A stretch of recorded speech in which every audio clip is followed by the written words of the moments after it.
Alright, now we're going to start the real purpose of the stream today. We're going to start a new watch or win streak. And hopefully this one will get to 3 wins. We've been on and off on this watch or win streak thing. We've been win 1, lose 1, trying to get 3 in a row. We're always boss relic swapping, so let's just do that. Got ourselves a choker. Okay. Choker is a great Meow swap, because as soon as you see choker, you're just like, great, I won't build the deck that gets choked. And you have the entire game to do that. We also have a good path here. 3 fights, 2 question marks is what you want for your first elite. Ideally, you put the fire before the elite. But you know what? I'm not complaining because this is a 1, 2, 3, 4 elite path. And that is outstanding. I answered a question similar to this in my Discord. And the reason that I'm focusing on win streaks is because tracking statistics is really irritating, and I don't want to do it. But tracking, if you get win streaks, like if you are playing at a high level of play, you will get win streaks. Those will just be like those will be an inevitable outcome of playing well. So yeah, you can just look for those. Those are way easier to track than doing all the stats. Because like as soon as you like have an automated stack tracker, like sometimes I just like run to the boss so that I can get the real Meow options, or like I'm doing like the daily or something stupid. To what part are you vegetable, and to what part bread? And to whom it concerns. I don't know. I don't know how to answer your question. How long will you be streaming? Today I will be streaming until 11 Pacific. So that extends through the inauguration, which is in progress now, and for another couple of hours. Kind of depends on how long this Watcher run goes. It seems like Consecrate's the clear pick here. It does fight a little bit with Velvet Choker. But Consecrate is a very nice card.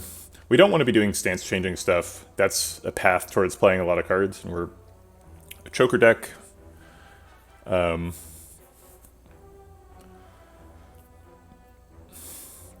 guess Flying Sleeves is a nice, like assuming we get Talk to the Hand at some point, Flying Sleeves is a kind of dense block card, so that's compatible with Choker, right?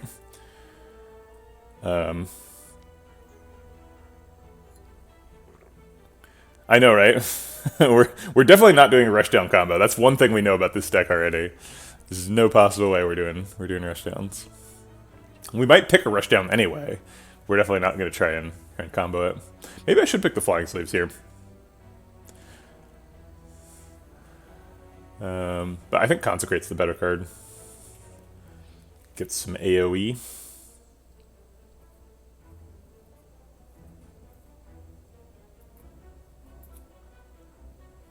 And even with Choker, we're not like playing our whole hand, right? We draw 5 cards, and generally they cost 5 energy, at least. Seems like we should probably take max HP. Could theoretically take a relic and try to remove it at this question mark. It seems really risky, given that we're trying to do a 4 elite line. We don't have like a ton of extra HP here.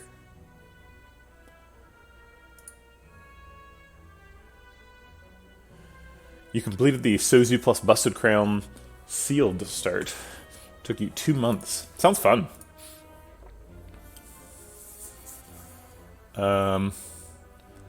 Do we go in, or do we not?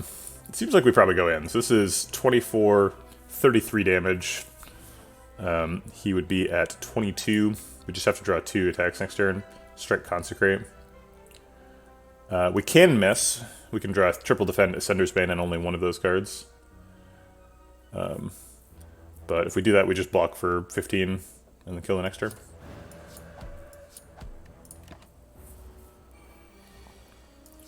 We got it. Regen pot. Seems great.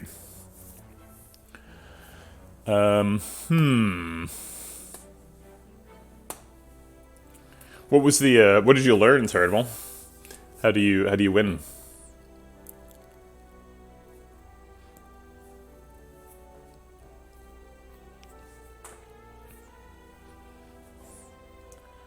It's probably different for each class, but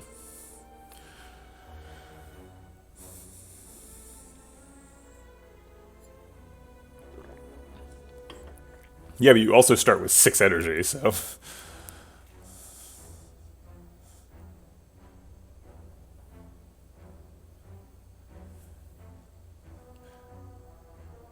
I want to keep the discourse generally English language, and it's fun. I can't monitor what you're saying if you say it in a different language or interact with it.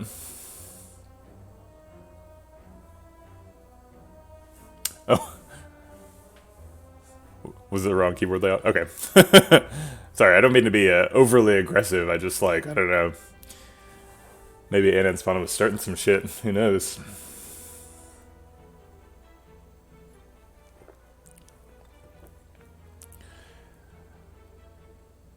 Bowling Bash, right?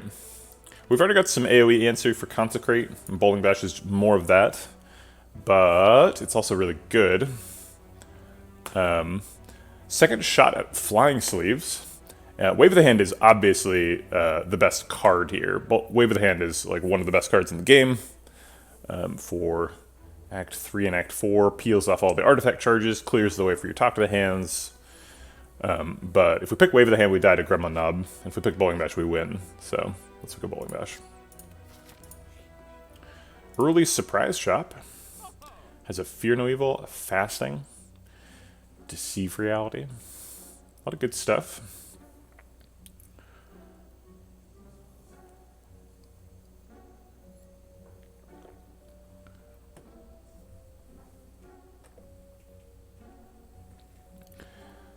X is derived from the Phoenician letter samech, meaning fish. Originally used by the Phoenicians to represent the S consonant sound, denoting a hard S sound. The Greeks borrowed the samech around 900 BC and renamed it chi. I mean, that's more of a you're talking about. But, you know, more power to you. The letter X, we've learned a lot today. Fasting definitely makes our deck more dense. Fasting is certainly good with Choker. We have a Fasting and a Just Lucky available in the same store. We can put together the combo we were looking for all last game.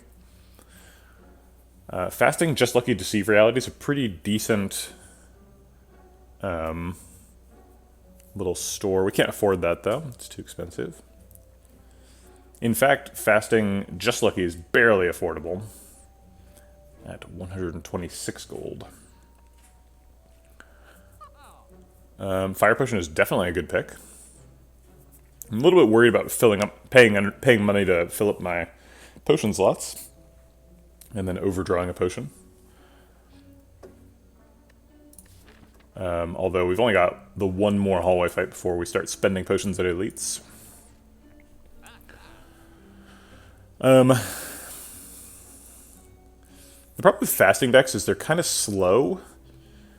Fasting is good at Lagavulin and Sentries and bad at Gremlin Knob, which is a concern.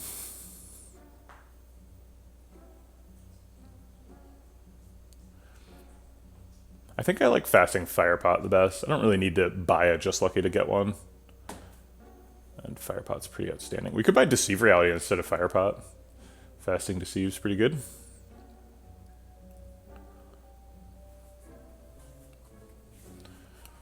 Who's our boss here? Guardian. Deceive Reality is certainly good against Guardian. Yeah, we've got a Bowling Bash and a Consecrate, both of which pay off Fasting already. We should probably buy it.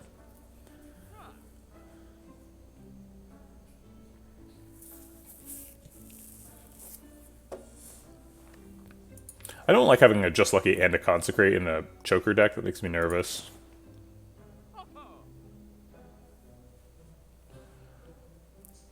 So I'm going to go Fasting to see if...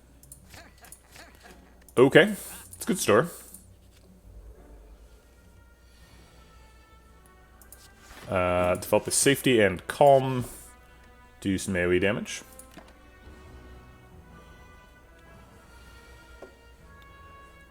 Bowling Bash kills Acid Slime. Safety blocks out.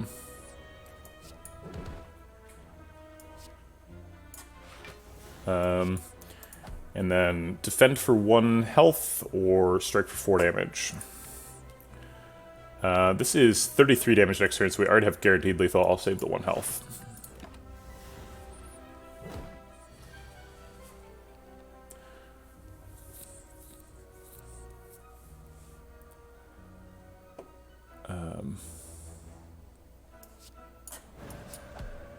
Okay.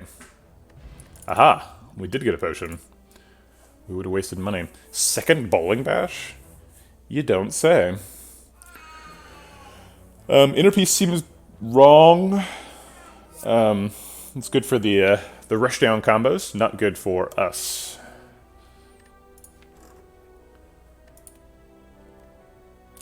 Yeah, Reach Heaven is quite a card.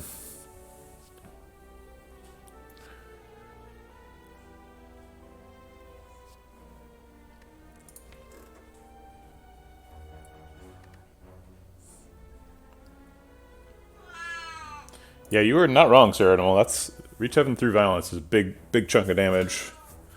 And we are about to go fight, theoretically, Gremlin Knob. I think if it's Lagavulin or Sentries, we're pretty covered by, like, Fasting Bowling Bash Consecrate.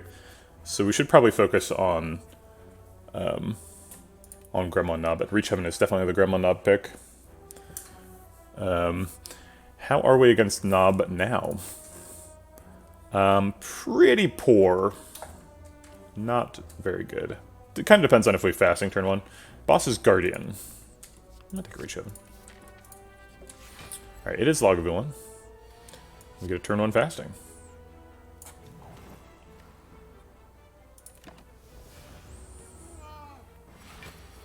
Roo.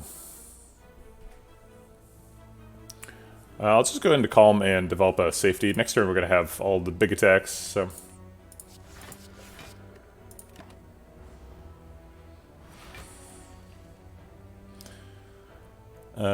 Cool. Eruption, Reach Heaven, Consecrate Strike. Seems like a pretty good wake up.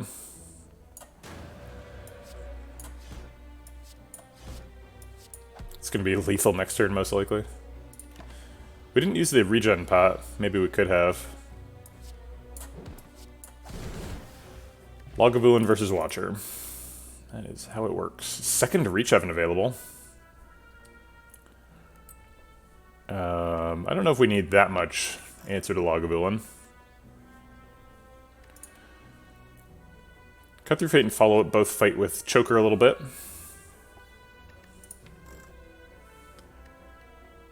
Cut is nice.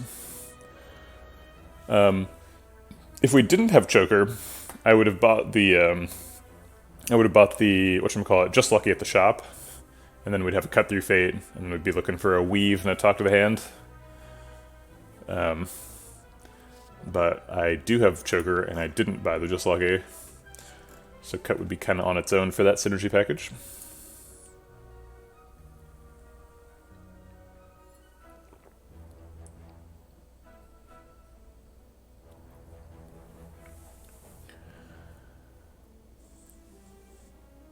I think we're just skipping here. I think we're fine. Our next fight's against an elite anyway. Let's wait and see who that is and see if we need to pivot to answer it. Also, Bag of Marbles on 1 is kind of silly. So now we can, like, Eruption, Bowling Bash, Consecrate, Strike on 1. Kill people. Maybe we should take one of these to try and make that even better. Cut Through Fate helps us find Eruption on 1. Nah. We're about to go to a fire. I think that's going to be an upgrade. I think that probably goes on fasting. Maybe Eruption. I know, that Ragnarok Divinity Akabeko thing was super busted. Plus we had like 2 Omnisciences, so we were like very likely to Omniscience into it on turn 1. That was gross. God, that deck was good.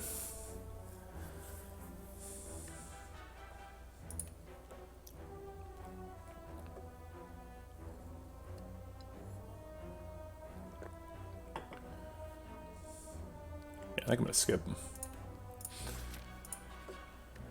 And smith a... Do we have a rest here? Rest is only like 7 health though. Yeah, exactly. I'm not sure what we would take the cut for, really. Fasting and Eruption are kind of fighting over it. We are a 4 energy deck, but a 4 energy deck with a fasting, so the Eruption upgrade is pretty meaningful.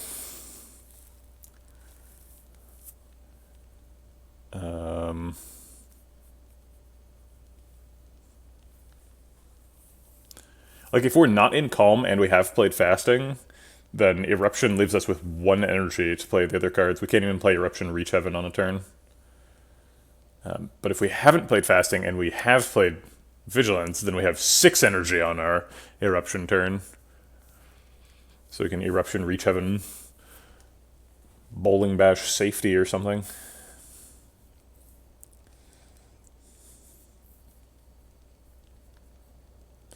I think I'm going to take the Fasting upgrade. It upgrades all the cards in the deck rather than upgrading 1.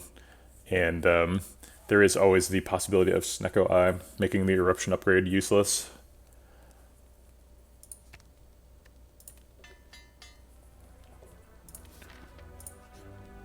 Alright, this is definitely our regen pot, right? Yeah, exactly. Fasting upgrades future cards.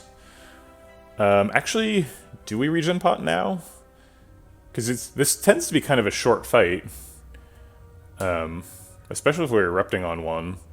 So we heal for 5, and we're at 71, then we only heal for 2 on turn 2.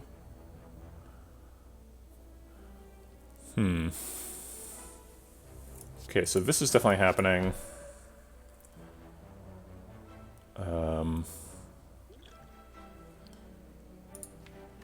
I want to save it, but I'm nervous about overdrawing potions here. We've got a bot infestation. Somebody get the bot hammer.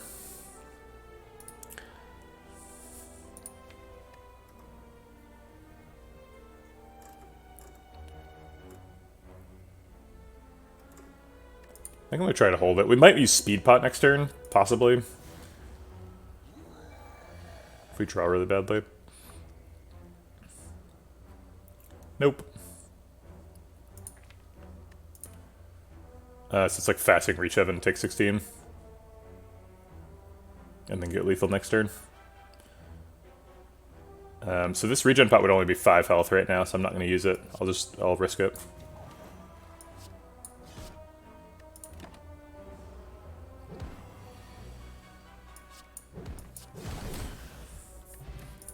Darn. Well, deck spot's not that good. I don't feel terrible about missing that. Nirvana would go really well if we'd taken the Just Lucky and the Cut Through Fate. That'd be kind of fun.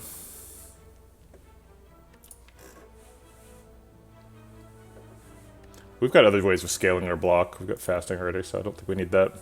Study's usually bad with Velvet Choker, so I think that's probably off the table. We have finished our Gremlin Knob fight. What is Fasting Beta Art? There's a... I hesitate to call it an internet meme, but I guess it is. An internet meme called Study Girl. So if you Google Study Girl, you will see it. A picture much like this one. That's what the beta art's about.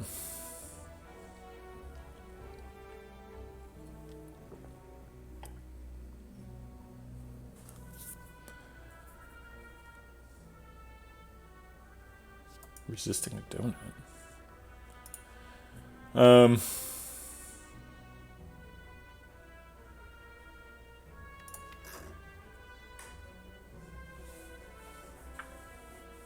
Sorry, Sir Artemo, how did you go from saying, what is Fasting Beta Art, to then immediately correcting me about the Fasting Beta Art? Like, what are you talking about? Pick one. You can't do both of those things. It's about consistency.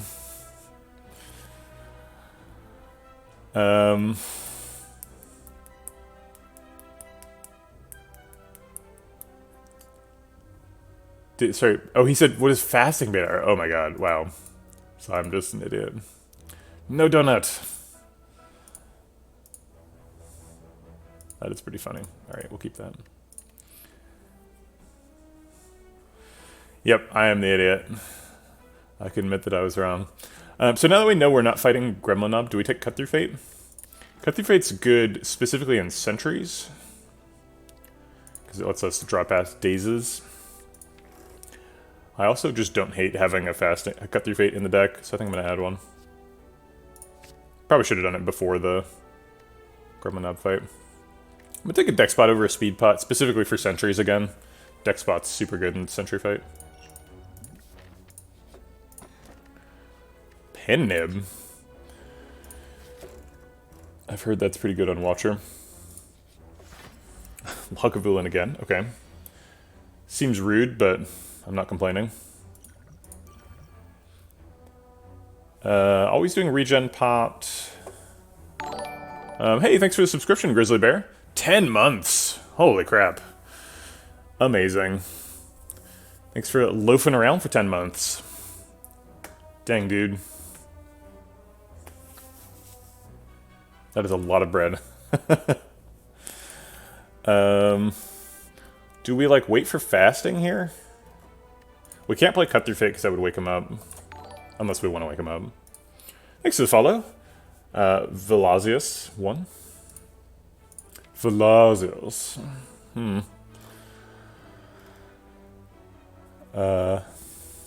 Pennib through Violence Wrath. I like the way you're thinking.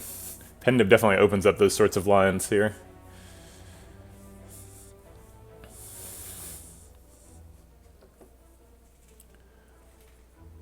I think we just go slow. We want the regen pot to work.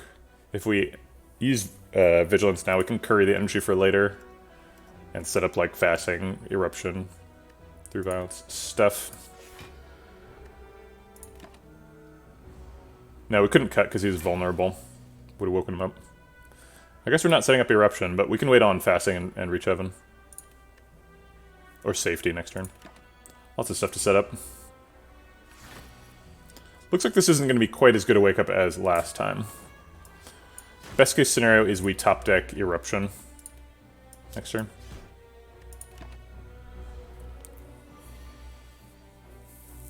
I guess we don't have to top deck it because this has retain, but you know. Deceive Reality safety blocks out Bowling Bash. We could save the safety. Play Reach Heaven instead.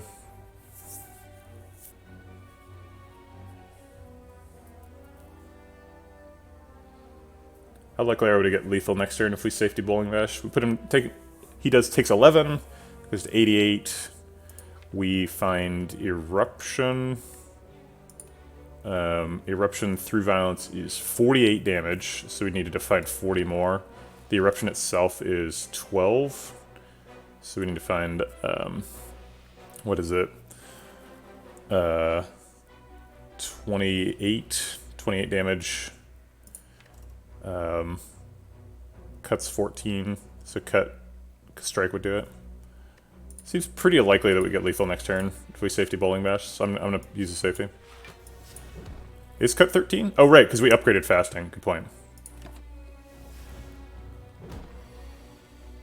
Yeah, that's definitely lethal. Another perfect Lagavulin. We did waste 1 healing from the regen pot, but I think we did it all right. Eternal Feather's great. We are highly encouraged to create a large deck now. Large decks are paradoxically more consistent in specifically the heart fight, because your big challenge for consistency in the heart fight is not having a small deck so that you can draw through it and find all your resources consistently. It's being able to draw a hand that isn't all statuses on turn 2.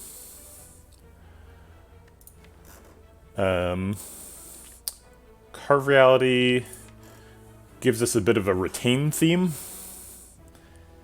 Smites are good.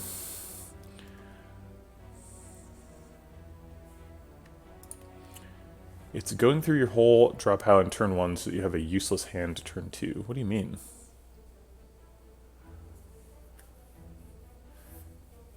Oh, you mean having 0 cards in your draw pile? Yeah, that'll screw you. Unless you play Evolve. Playing Ironclad. That's right. The goal is to combo on turn 1, so you have 0 cards in your draw pile, so that you draw all statuses, and die on turn 2. If you damage cap on turn 1, the fight's over, right? Could pick Third Eye. We've got to cut through Fate. Do some scry stuff. Follow-up is probably not on the table.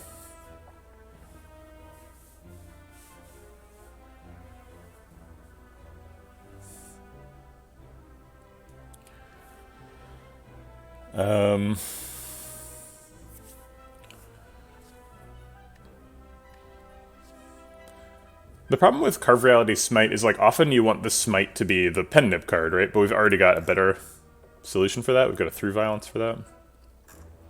So I'm not sure we're really looking for a Carve Reality here. It does scale your attack damage, right? It's 2 attacks that if you have... it's a 2 energy attack that does double strength. It's like a crappy sword boomerang that does way more base damage.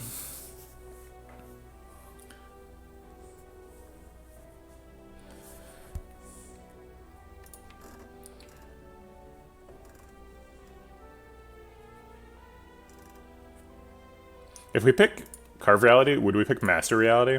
We'd have to Deceive, a Reach Heaven, and a Carve Reality. Probably no on Master Reality still, though.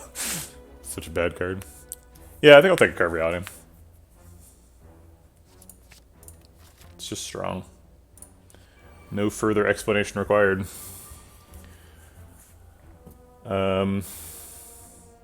Fascinating Strike is lethal on him. And then we can split the others with Consecrate. We have to choose between... Oh, no, we don't have to choose. Never mind, we can do both. Master Reality, Dead Branch. Yeah, that's true. If we get Dead Branch, I'm definitely taking Master Reality. Really poor pen nib setup to here, but there was no way to avoid it. At least that I saw. Ooh, Judgment. Pick a bunch of damage, get a Judgment.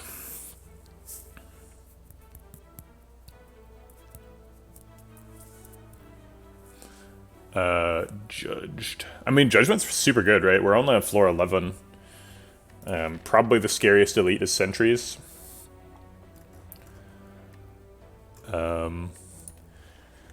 It's good in Act 2.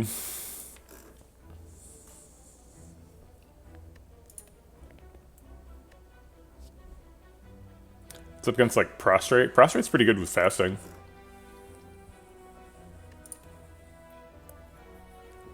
Blocks for 8, costs 0. You don't get the upgrade, so it may be awkward in that fight. You mean awkward in Sentries? I'm pretty sure I can set somebody's health to 0, or to 30.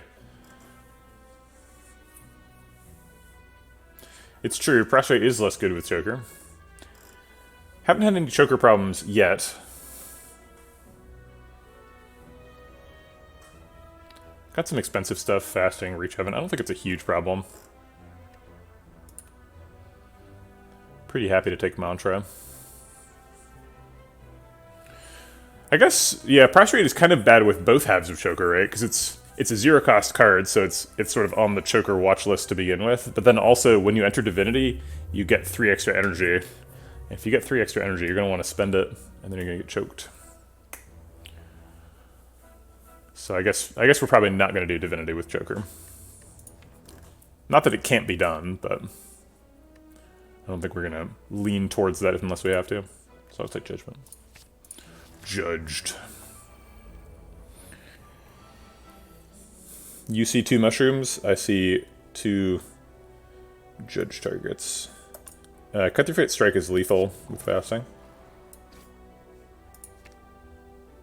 Not sure what I'm looking for exactly, but I'll let you know when I find it. Judge, judge, judge, judge, judge, judge.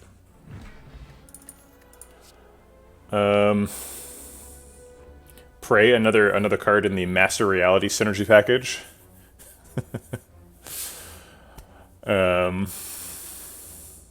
I think that would be every single Watcher card. No, actually, Watcher has tons of cards that generate cards. Gosh. Because there's like Study and Collect, although Collect doesn't have any combo with Master Reality. Conjure Blade. Battle Hymn. Wow, so many Watcher cards generate cards. That's crazy. I was gonna say I almost have the full set, but I'm not even close.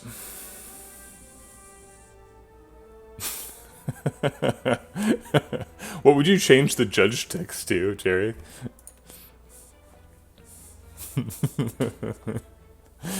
Oh my god. The possibilities are endless. Judged.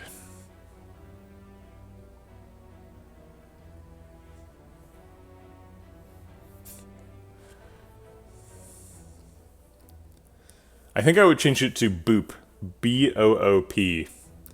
Boop.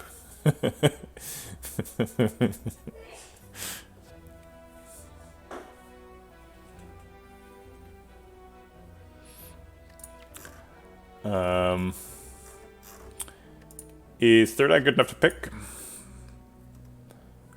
It's up against... So we have a Deceive Reality Safety as our main defensive resource so far.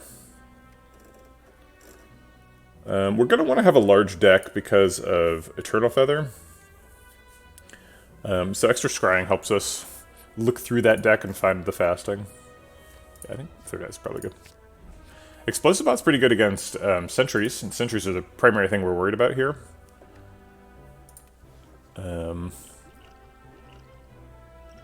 Unfortunately, Weak Pot's really good against Gremlin Knob, and Dex Pot is already really good against sentries. So I think Explosive Pot just doesn't have a home. I guess Explosive Pot's good against like Gremlin Swarm here, so I'll take it over to Dex Pot. Okay.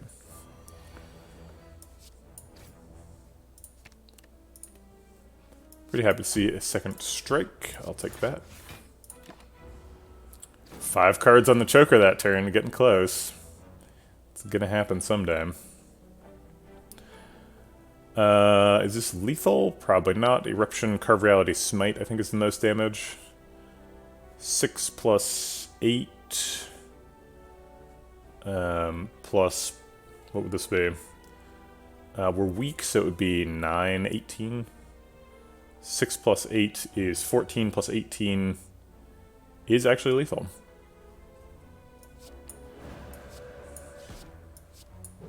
Okay then.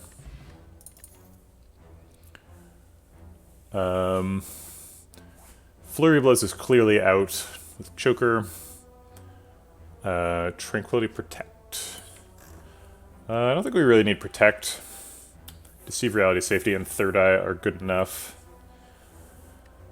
I do want to pick a card because we have Eternal Feather, but I guess that I just won't because these cards aren't good enough. This would be a pretty decent establishment deck. Got a couple of retain cards. Carve Reality and Deceive Reality. This one already costs 0, although we could get Snecko Eye. And in that, if we get an establishment, Protect is obviously much better. But it's also a common, so maybe we get establishment and then get a Protect. Not jumping all over myself to get one now. Protect is good against sentries. You can save it for when you need it.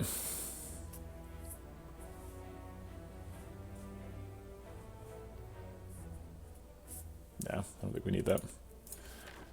Okay. No sentries. We managed to do 4 elites with 0 sentries. We did Logavul and Gremlin Knob, Logavul and Gremlin Knob. Man, that's very unlikely. So like in the first floor, it was a 2 out of 3, so it was a 66. But then for the rest of them, it was 1 out of 5. So it's 1 out of 8 times 2 out of 3.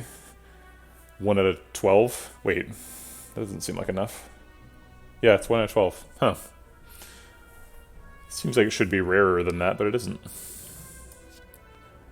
Cut Through Fate gets Eruption. I'll save a strike for next turn.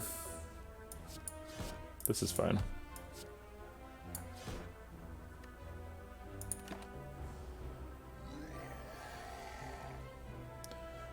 20 lethal.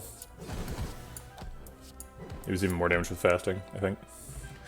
Oh, Mamori. Okay.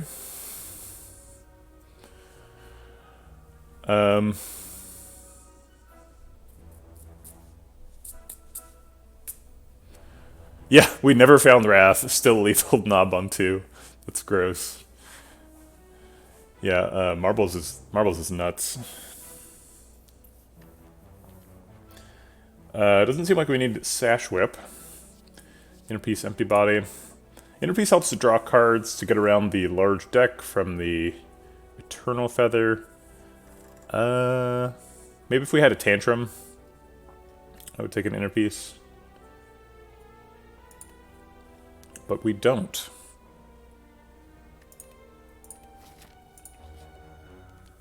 Well, we did 4 elites and we're at full health, so I guess we had a pretty good Act 1.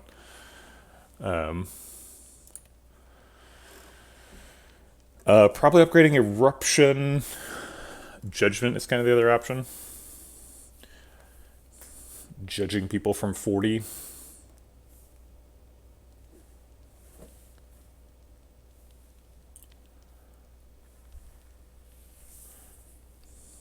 Judgment doesn't help against the boss. That's true, but Eruption usually doesn't help against the boss either. Probably not playing Eruption.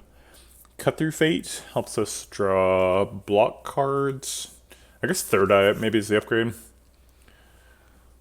Yeah, actually Third Eye is a really good upgrade here. Let's do that. Okay. We need Eruption. Can I have Eruption? No. Alright. Still got a turn 1 split.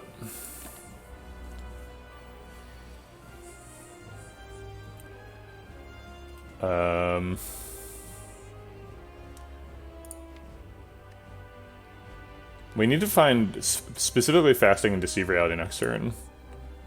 So I will try to make sure that happens. There's Fasting, there's Deceive Reality. So it's already happening. I don't really need any of the attacks. I'll keep Consecrate, though. I think we have enough block to fit that in.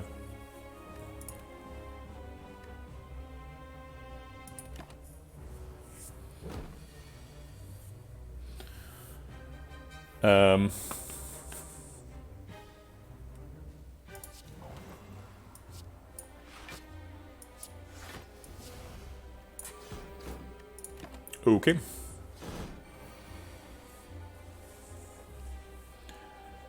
No Pen Nib coming up, so we only have 30 damage, not enough to split this turn. So we're gonna have to block. Looks like we can just block out all the way, which seems pretty good. Let's try and set up a, like, Eruption thing next turn.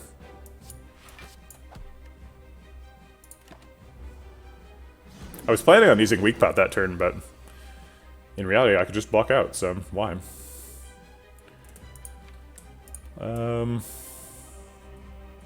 I think Cut Through Fate is going to give way to Reach Heaven, Carve Reality here. I was planning on cutting to try and find Eruption, but there's not really any point.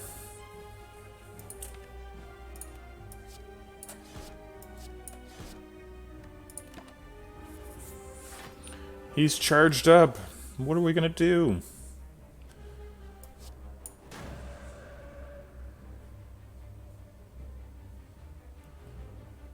We cannot get Pen Nib this turn. Oh wait, yeah we can. So we can Pen Nib a through violence.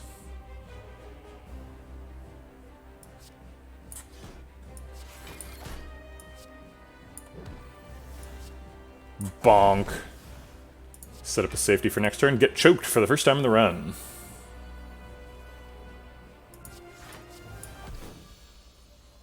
Seems Watcher.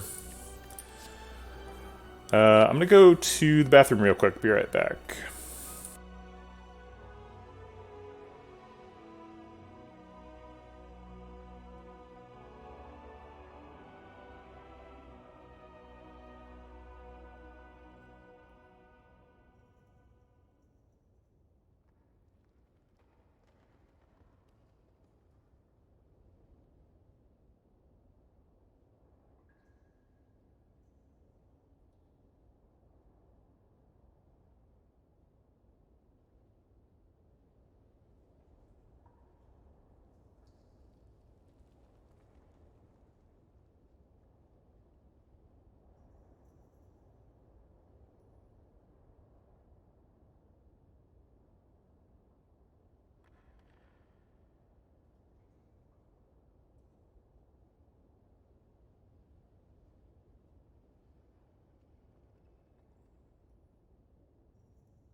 Thank you, Sir Edible. Explosive Pot is not super good in Act 2. Colorless Pot is also not super good. Des X seems bad with Choker. Blasphemy is interesting. We have like Pen Nib and like Through Violence. So Blasphemy helps make the numbers real big. Spirit Shield seems bad. Although we do have a lot of retain cards, so maybe Spirit Shield is good. Spirit Shield would definitely be good if it scaled the way with Dex it should, but it does not. I don't think I've ever regretted taking a Blasphemy. I'm gonna take a Blasphemy. Yes, not to get choked after blaspheming. Good point. Does Spirit Shield take Dex from every card? It does not. It multiplies the number of cards you have by either 3 or 4, depending on if it's upgraded, and then adds your Dex to that number. Somehow, Coconut has gotten tangled up in the camera cord again, which is why I'm slightly tilted. Because the camera is just being pulled off of the monitor by the napping cat, who has the cord embedded in her haunches. So I'm going to attempt to resolve that situation without awakening the cat, which is definitely not going to work, but I'm going to try.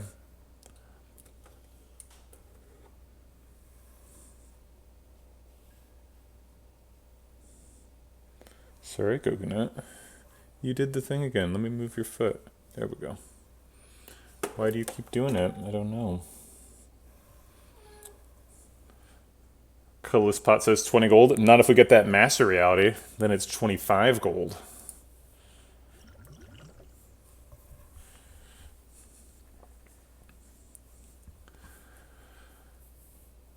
That's right.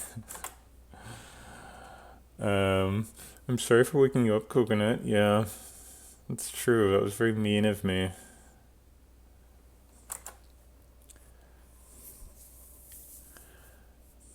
Is there any reasonable way to make pressure points work? Asking for a friend who just died on floor 12. No. not really. No reasonable way. Unfortunately, I think if you're playing Watcher optimally, you literally never take pressure points. If you are going to take pressure points, you want it in a small deck or a deck with a lot of scrying, so you can cycle through quickly and find your one copy of pressure points. There are lots of cards that only stack with themselves. Claw, Rampage. It's intended as a self-scaling card. I mean, generally self-synergetic cards are really good. They have to be like balanced to be bad, because otherwise they would just take over the game.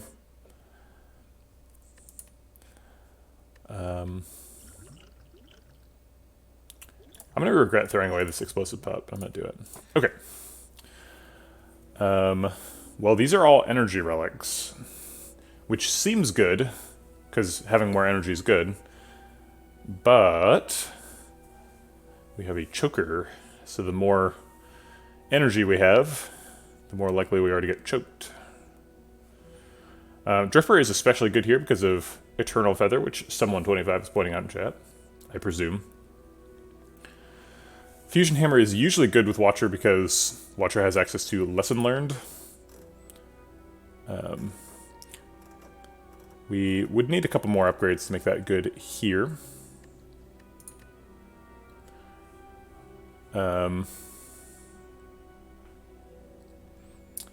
Slaver's Collar has no downside other than it's not available in hallway fights. I think my usual pick here is Slaver's Collar. I'm not against Coffee Dripper, but it could go bad. It is possible. We did take no damage from Act 1. We in fact healed over the course of Act 1. Everybody remember yesterday when we fought one elite in Act 1? Or I guess we fought two elites in Act 1, but we smoke bombed out of one of them? Pretty different today.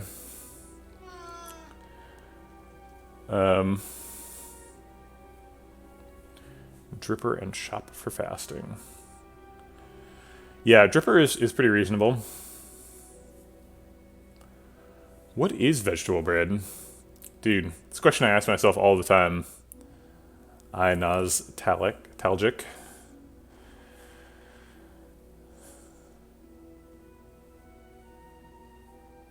Who am I? What does it mean to be?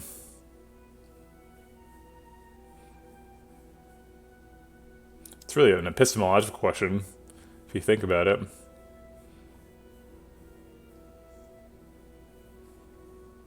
Am I the same person who went to sleep last night?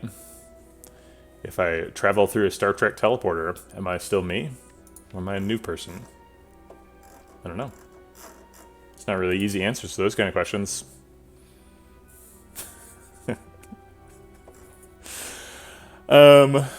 Slaver's Collar versus Coffee Dripper.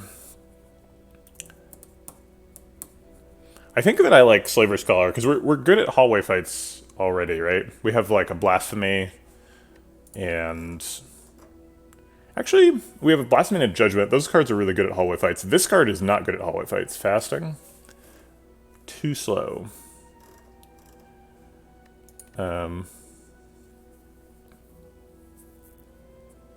What is Vegetablebread? An enigma. An infamous Slay the Spire streamer. How did you decide upon the name Vegetablebread for your channel? Well, like many people, I have created several internet aliases, mostly during my early teenage years, right? When you're first, when the internet was first getting popular, and when, you know, I was using it, things ask for your username, you figure out something to put in there. My first username was Foxor. I used that a lot. I wasn't a software engineer at the time, so I didn't really understand the hexadecimal reference. And it doesn't actually work as hexadecimal because there's an F in front of it, and an R, which is not an admissible hexadecimal character. But so I used Foxor for a while because I thought it sounded cool and neat. Still have that on some platforms, and I was like, sometimes Foxor is taken. I'm gonna come up with a new one. And I decided Vegetablebread would be a good one. I was thinking about potatoes at the time. They are like big starchy blobs, just like bread, but they're vegetables.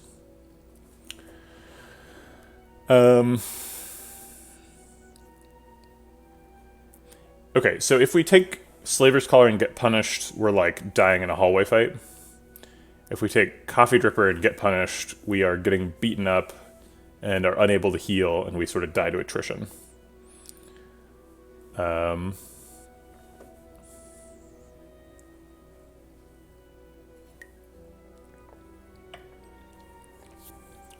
That is a worry that I've thought about in like the back of my mind. I'm like, but if the stream's really successful, I'll never be able to get that username anywhere again because someone will just steal it from me whenever there's a new service. I think Fusion Hammer is not worth considering here. I think Fusion Hammer is bad. We've got several upgrades we need. Eruption, Judgment, Cut Through Fate, Blasphemy. A lot of good upgrades. I would prefer to upgrade at a campsite than rest. We also have Eternal Feather. I see. You haven't used the derp one often, so I didn't have a built-in understanding of that. Good morning, Mythmaker. I think I'm going to go with Slaver's Collar, but this Coffee Dripper is entirely reasonable.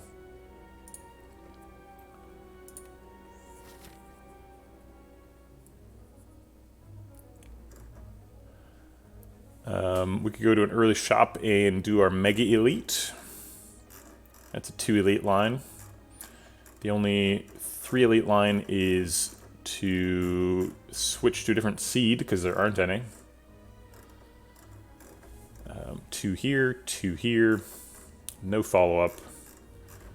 1 here, 2 follow-ups. A lot of question marks available here. A shop where we could find like another fasting or orange pellets. I like this bit. Fire Elite Fire. Bring it on. Lots of question marks late in the act. Getting our Mega Elite out of the way. There are also quite a few question marks here. And it'd be nice to do a later shop. So I'm going to get a little bit more gold. How's our AoE? Consecrate, but also Bowling Bash. Our AoE cards.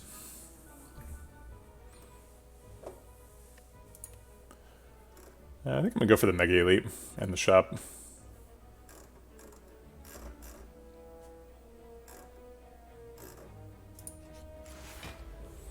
Shelled Parasite. Terrifying. I think I'm going to use the Weak Pot Fasting Defend Carve.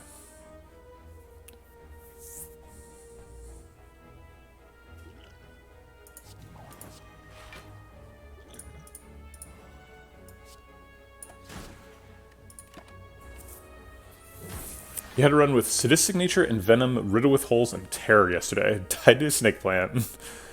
That's unfortunate. Yeah, anything that takes a second to set up is vulnerable to dying to Snake Plant. Is this lethal? We are not weak or anything, so this would do triple damage. 56 turns into 30 plus 18, which is 48. 48 plus 30 is 78 plus 42. 78 plus 42 is well over lethal. Okay.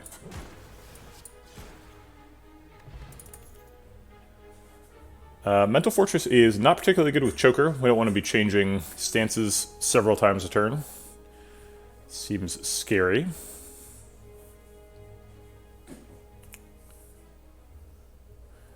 Too many directions. Yeah, the Sadistic Nature and Venom Riddle with Holes I get, but the Terror is a little bit...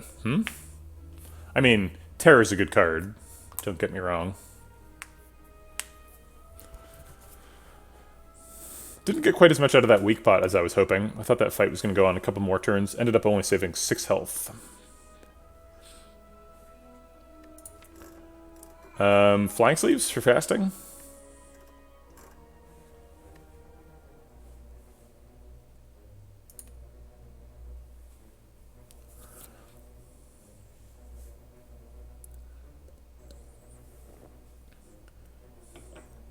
Terror's a really good card, though, so I wouldn't doubt it too hard.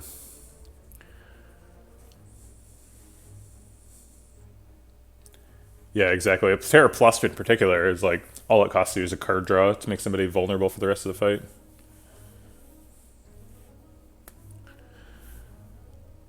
Sometimes card draw is a big resource. I don't know. It seems like Flying Sleeves is kind of small potatoes compared to like Smite and Through Violence. I don't think we necessarily need it. So I'm going to skip. If I had a Talk to the Hand, I would take it. Question mark birds, what? Oh no, they're all buffing. Ew. We can't even knock one down. We're gonna end up judging one. Probably want to judge the 29 health one. So we could like Eruption double strike the 27 health one. But then we are guaranteed to get stuck in Wrath.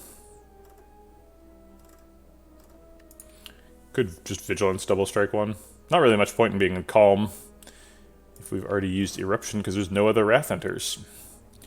So maybe we just triple strike. Maybe the Colorless Pot is an attack, and then we can knock one down. It's a pretty decent idea. Yeah, let's go for that. Oh. Apotheosis, huh?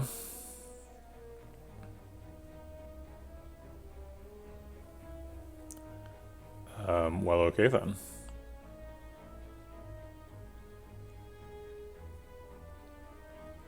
Why not Vigilance, then Erupt, and kill one? Well, Vigilance doesn't do anything this turn.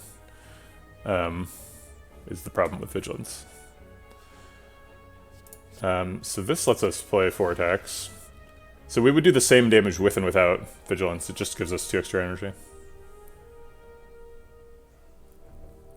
Blasphemy Vault, easy lethal.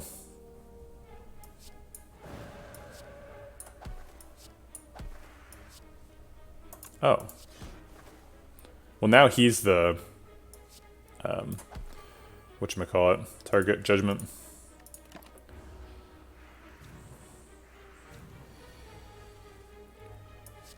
Judged. Oh wait, he is doing less damage.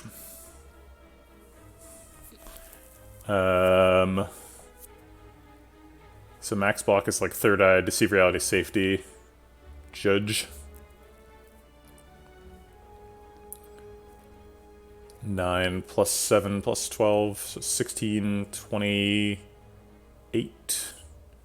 He's hitting for 24. I think we just take 2 and judge the high health one.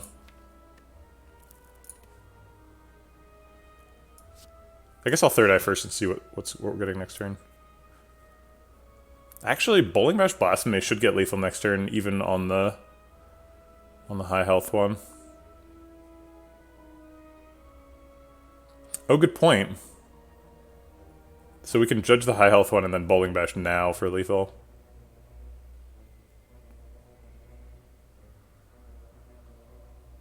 I guess Carve Reality is more damage.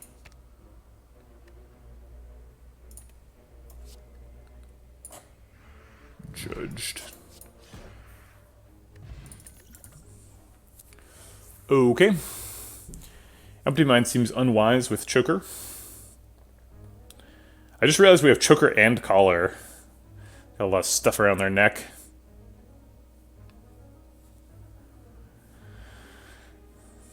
Indignation also seems bad, right? I would definitely take Tantrum, but no Indignation. Imagine Terror plus Phantasmal Killer if you put Blasphemy. Yeah, Terror, Phantasmal Killer, Blasphemy. If you're doing that, you should also have, like, Prismatic Shard, a Defect with 10 Orb slots, Barrage, obviously Strength, as much Strength as you can get. And, let's see, what's the other one? There's another thing that doubles damage, right? Oh, obviously you want Snecko Eye and Necronomicon, so that your thing goes twice. You also want Echo Form, and you can't do Burst, but there's one for attacks, right? There's like an Ironclad card that doubles the next attack. Right.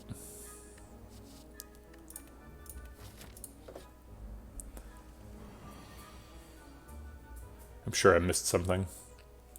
This blocks for 12, we'd take 2 to develop a safety. We're always doing this, right? Actually, this doesn't really do anything. And if we defend instead, we save 2 health.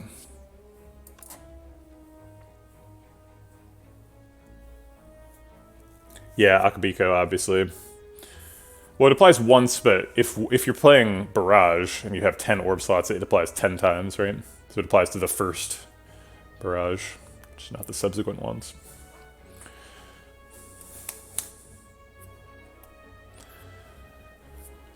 I'm gonna do these, and then it's 2 health or 9 damage. I guess I'll take the 9 damage. Exactly how bad is Ascender's Bane? A one-time draw seems not that bad, but I'm wondering if I'm underestimating it. Yeah, usually it's not that bad. It's not like a huge deal. Obviously it hurts, you know. You'd rather not have it. It can help you if you have Duvu Doll. It's fairly niche. Can be helpful for Ironclad as well, who procs things with exhausts.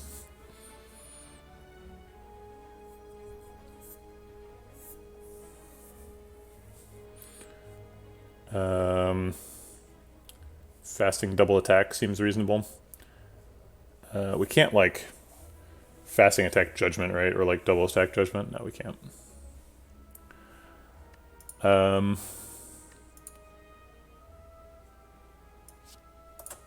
We could Third Eye something into the discard and then Liquid Memories it.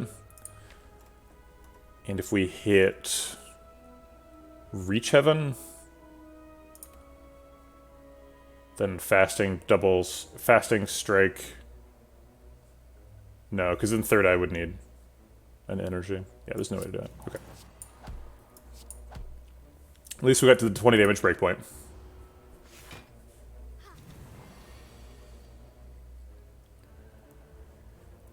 We could probably kill Centurion.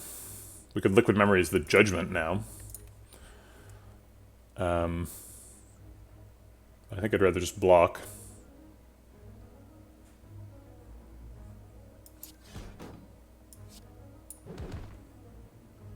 I guess this is lethal. Lethal's good.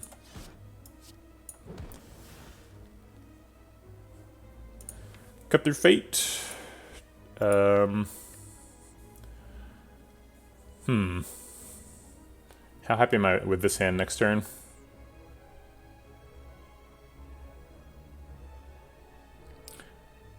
You think Blasphemy was lethal on the Witch Lady as well?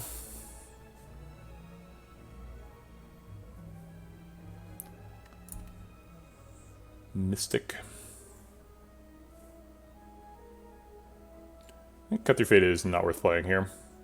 I guess these cards aren't great, so I want to get rid of them. How about that? All right, I'll get rid of these too.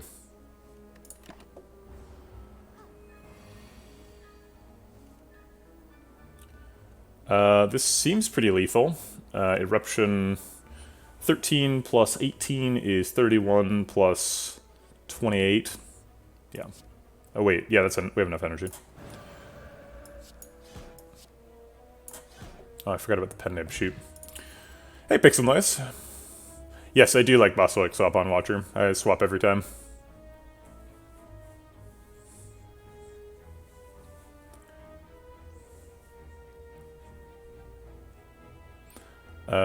None of these, right?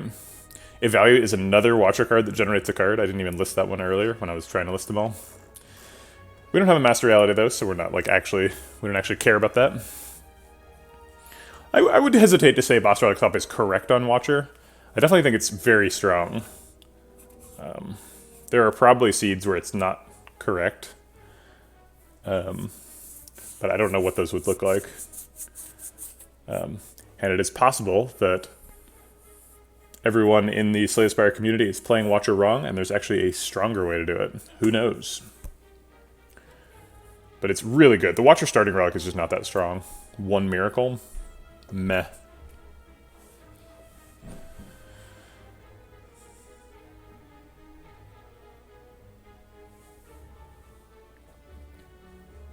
That's true.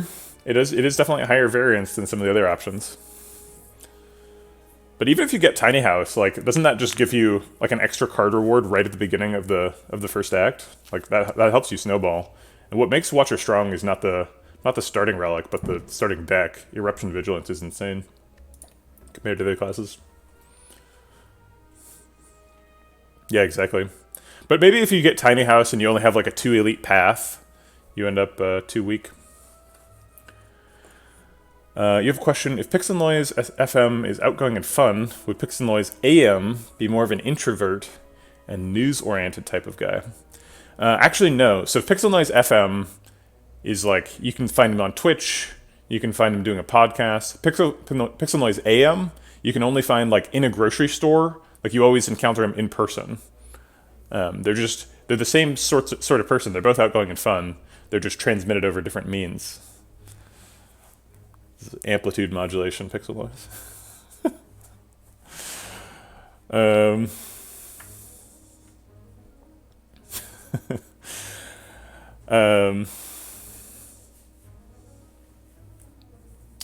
That's right. Everybody here, let's do everybody follow Pixel Noise. He's makes a bunch of cool content. Does a bunch of internet stuff. Mods over here for fun. Always a valuable community member. Yeah, I think we skip here. Okay. And we're still going for the Mega Elite, right? We've got plenty of health. 324 seems like enough to go to a store, so let's do that. Pantograph? There's a Pantograph here. These are so strong. Pantograph, Bag of Prep, Chemex. Yeah, these are like 3 of the strongest relics you can find. We didn't find orange pellets, which is what we were looking for, but like, damn.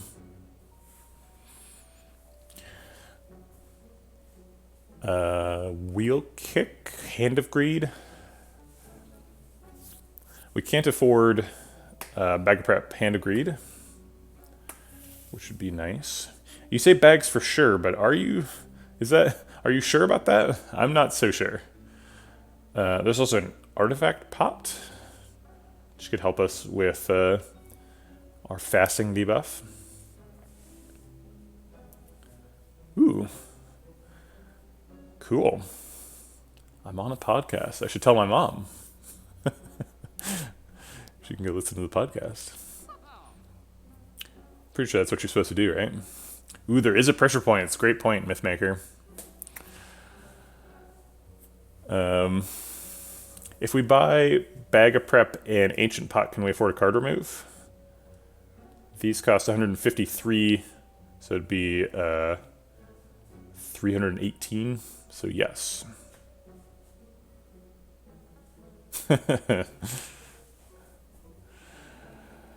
318 is pretty close to 324.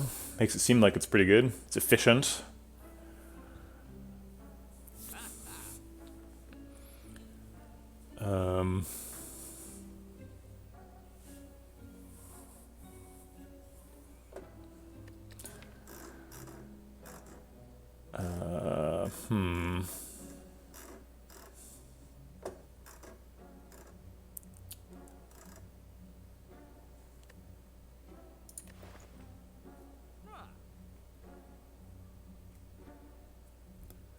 Ooh, a dessert. The payback time for Hand of Greed is insane. How is that not just a terrible card? Well, it's also a 2 energy, deal 20 damage card. The payback time is 10 fights. We're on floor 21. So we are probably going to fight like 20-ish more fights in the game. So not only is Hand of Greed a 2 energy, deal 20 damage card, which is just great. We have a pen nib, right? We go into Wrath mode, sometimes it's like 80 damage. Not only is it 80 damage sometimes, it can also double the energy that we put, or double the money we put into it. Buy us an orange pellets later. Probably get an upgrade, which upgrades it to 25 damage and 25 gold, which is even more. 220 damage is not amazing. That's not the like high point of the card. I will admit that. But like compare it to like Ragnarok, right? Like Ragnarok is 3 energy, 25 damage for the base card. It's like that's a worse rate. And obviously like in this deck, Ragnarok would be insane because we have strength. But like 2 energy for 20 damage is a pretty reasonable rate. It's better than a Strike Plus. Strike Plus is 9 per energy. And 2 energy for 25 damage is like a pretty good rate. That's like as good as Carve Reality. Carve Reality is 2 energy does 18. And we put that in our deck on purpose.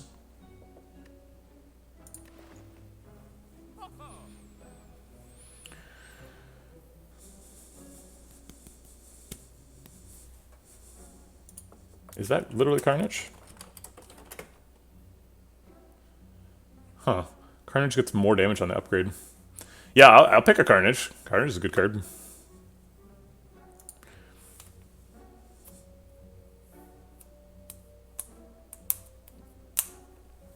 I probably wouldn't buy a Carnage for 200 here, though.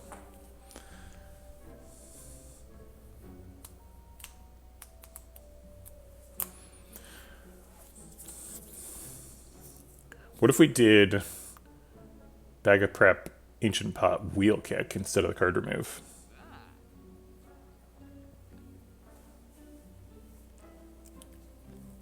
Yeah, if there was a Carnage here that cost 0, I'd probably buy it.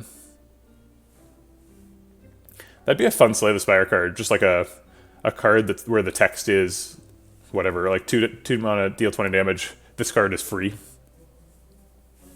So if you ever see it at a shop, it costs 0.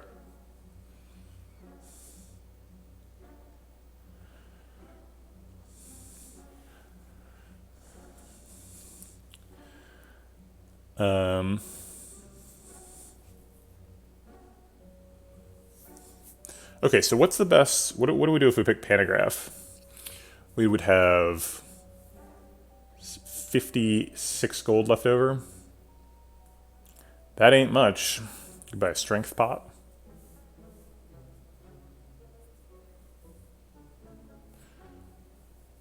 No, Carnage is... Oh, Carnage is ethereal. Good point.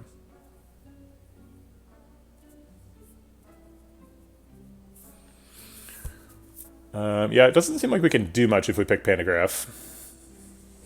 We don't have quite enough money to make Pantograph feel great.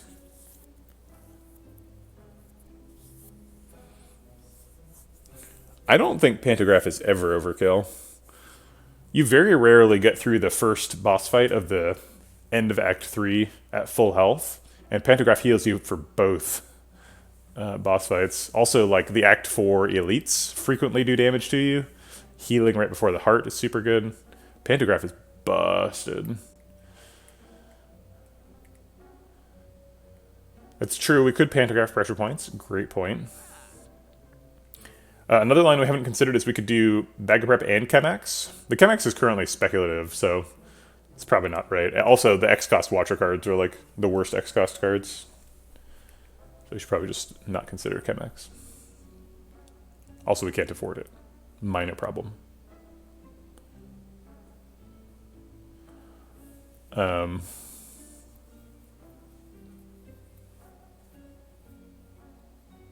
I think I like Bag Pot card remove. Tough shop, though.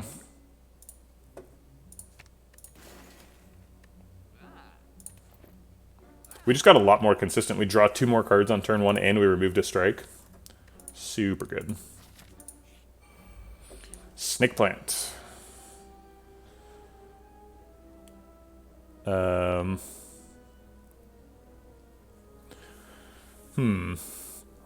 As much as I would like to go into Wrath and do a bunch of damage,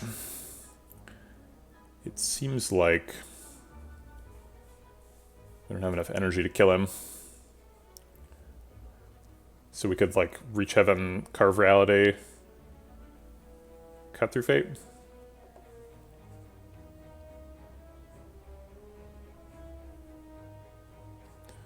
Let's just make sure we don't have enough energy to kill him. So max damage is probably like Eruption, Cut Through Fate, right? Eruption, Cut, Judgment. So it'd be 9 plus 14. It's definitely not enough. Well, wait, it's 13 plus 21. 13 plus 21 minus 3. So it's 31. Yeah, not enough. Heck Gaunt. Yeah, he hasn't been getting very much sunlight. Alright, so let's do the, let's develop the future resources plan.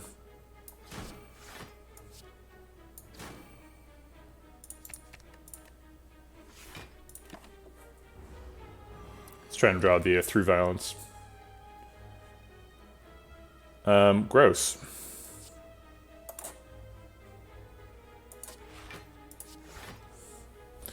This is not what I wanted to happen right before my Mega Elite.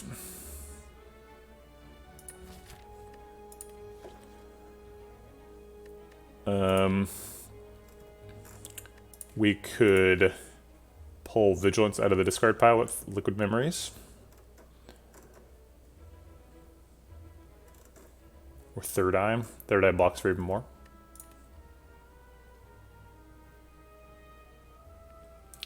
Does Judgment kill the heart through Invincible? It does. Doesn't do damage, just sets their health to 0.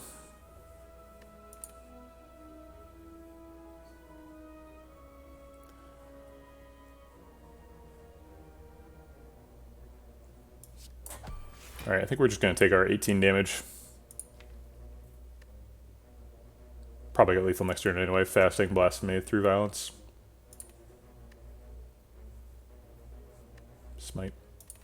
Gross.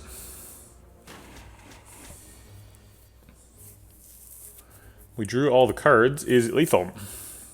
We're still weak. This is probably 45. Yeah, there's no way it's not lethal.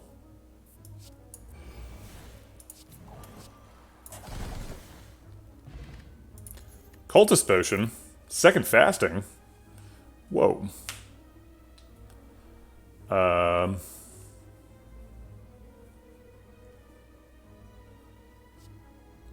Second Fasting seems like an obvious pick. I am definitely not passing a Cultist spot, but I bought this potion, and it's like super good in the deck. And this is a Liquid Memories. Like, Liquid Memories is just a better dupe pod. Dupe pod is like, super good. Hold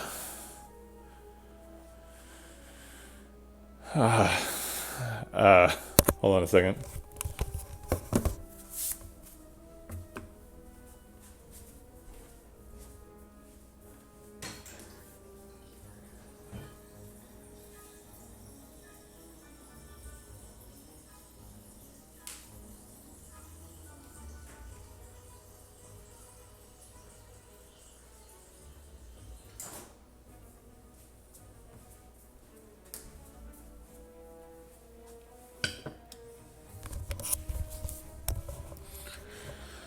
My wife and I play this stupid game where whenever we want a food that is delicious but bad for our health, we'll be like, I have an idea, but I can't tell you what it is, because as soon as you say it out loud, you have to eat it.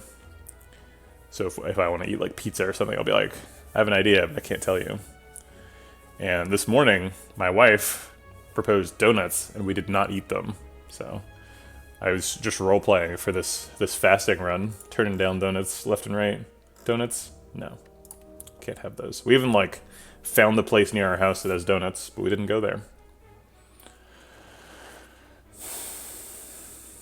Alright, we're giving up the Liquid Memories. I guess I should have used it in that fight for 9 health or whatever. Oh well.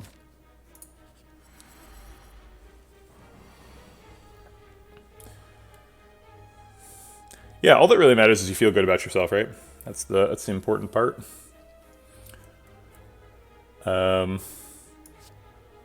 Consecrate does not put anybody into judgment range. Bowling Bash certainly does.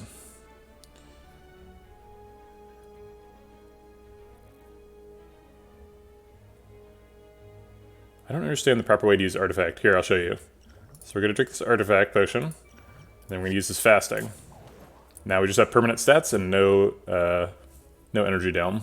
The energy down's a negative effect. So we just get to keep the stats.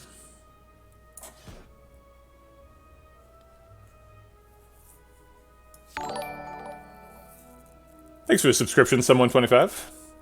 Appreciate the support. I will kill you.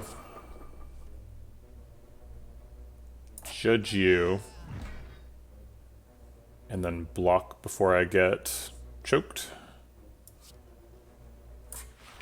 Seems like a good turn. Thanks for loafing around for 2 months. I'm not sure if I said that part. Apologize if I didn't.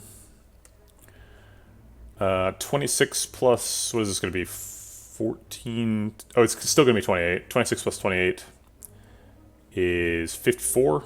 Not quite lethal, but we have a smite too. Easy slavers.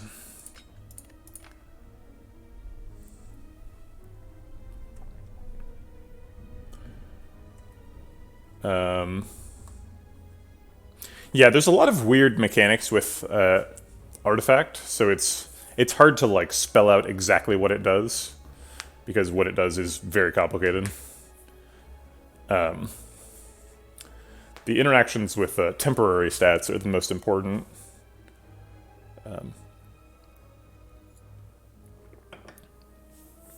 You can either so the way temporary stats work is when they're applied, they are considered to be a negative stat, and then at the end of your turn, they also apply a negative stat, and they apply the negative permanent stat. So when something says it gives you 5 temporary strength, it gives you 5 permanent strength, and it gives you 5 temporary strength, right? And the temporary strength effect, at the end of your turn, it wears off, and it'll give you a different status effect, which is -5 permanent strength. So if you use Ancient Pot before you use your Flex Pot, then it'll block the temporary strength part, and you'll just have 5 permanent strength. If you use your Artifact Pot after your Flex Pot, then you'll have 5 strength and 5 temporary strength, and then you'll have the artifact, and then at the end of your turn, the temporary strength will try to wear off, and it will wear off, and it'll try to apply negative strength, and that negative strength will get blocked by the Artifact Pot. So in either case, you'll have 5 permanent strength, but it's different if you have like 2 Flex Pots or multiple sources of temporary stats. It's confusing. This cut says plus on it. This Nirvana also says plus on it. We have a Frozen Egg, so all of our powers are going to say plus from now on, with the exception of this poor little donut-refusing cutie who's already in the deck.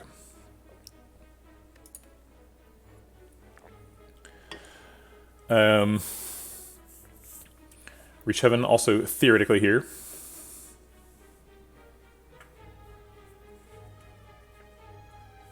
You don't understand how it's complicated.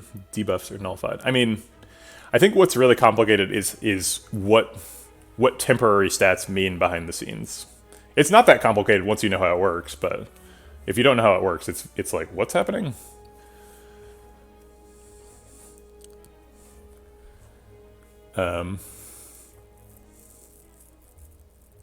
Also, it would seem to me as a layperson that an Ancient Pot would cause a current negative status effect to be removed, and that is not how it works. It only prevents new negative status effects.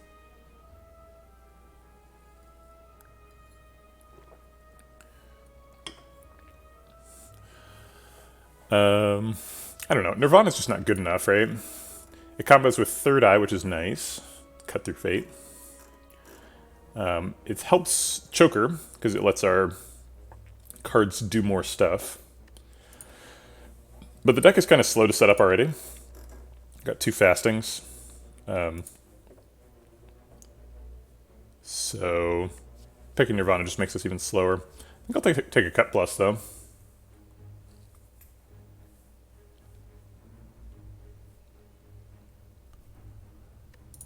Right? Yeah, Cut Plus is good. Okay.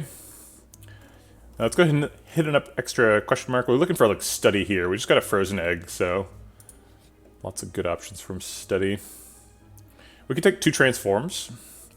We have a Frozen Egg, so if we get any powers out of the transforms, they will be upgraded. Get rid of a couple strikes. We already pay off Strength, so either of the Strength options are actually pretty reasonable. We have Eternal Feather, and we didn't pick Coffee Dripper, so we wouldn't permanently lose health from this.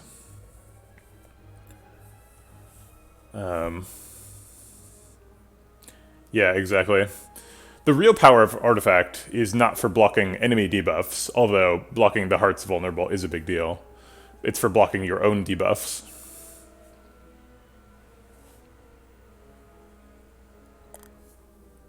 Yeah, Strength on turn 1 is particularly good because we have because marbles. For those of you who've been watching for a long time.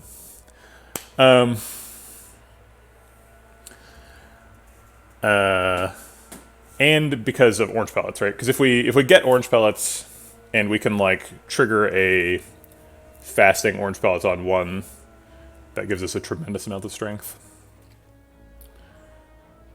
We're not really currently in position to look for pellets, though. We're like pretty unlikely to find them. We'd have to find them in Act 3. We don't have much gold. So this is like helps us scale and get turn 1 lethals in hallway fights, right? It makes us feel more like the Akabeko, Ragnarok, Omniscience combo deck from the other day. Which also had marbles. Although it got marbles much later. Whereas this just helps us scale for boss fights. Not sure if we really need scaling for boss fights. We already have like 7 stats. That should be enough. So I think it's between these two. With 2 transforms, we're hoping for another fasting, maybe a block card. Yes, Clockwork Souvenir and Snecko Eye trigger at different times. But thanks for checking. Yeah, we were talking about that yesterday. Clockwork Souvenir does interact with this relic, mutagens. So if we get Clockwork Souvenir after this, we would have permanent strength and no artifact charge on turn 1. So we would not be able to use Clockwork Souvenir on fasting, which is actually a fairly interesting interaction.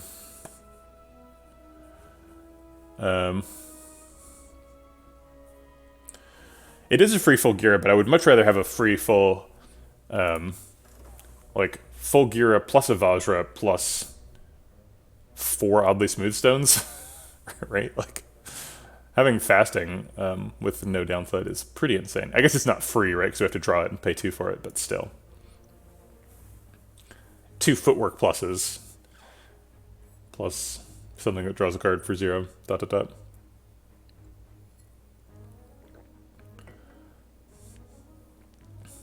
Yeah, I'm not, like, crying into my soup about the loss of potential Clockwork Souvenir value.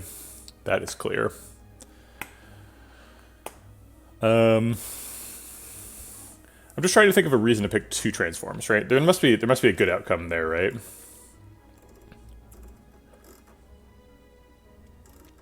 But I don't know what it is. I think I'm just going to take the temporary strength. Okie doke. Speaking of temporary stats, we're going to see a lot of those. Fasting Bowling Bash is a ridiculous amount of damage.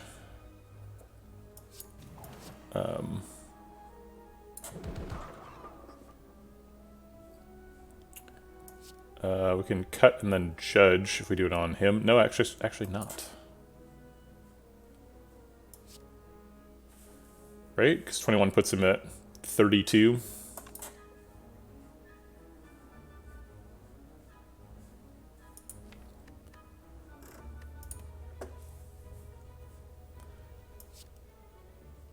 We could do either 25 damage or we could do 40 damage and not develop it through violence. Cut Through Fate also, like, draws, though. I guess if Cut Through Fate draws Consecrate, we can judge somebody's turn.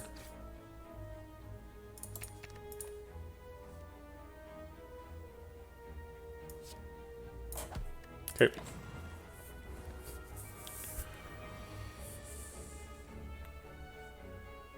Fasting Carve is lethal. That also leaves us unable to defend ourselves. Whereas Carve Strike Defend blocks out. Let's do that.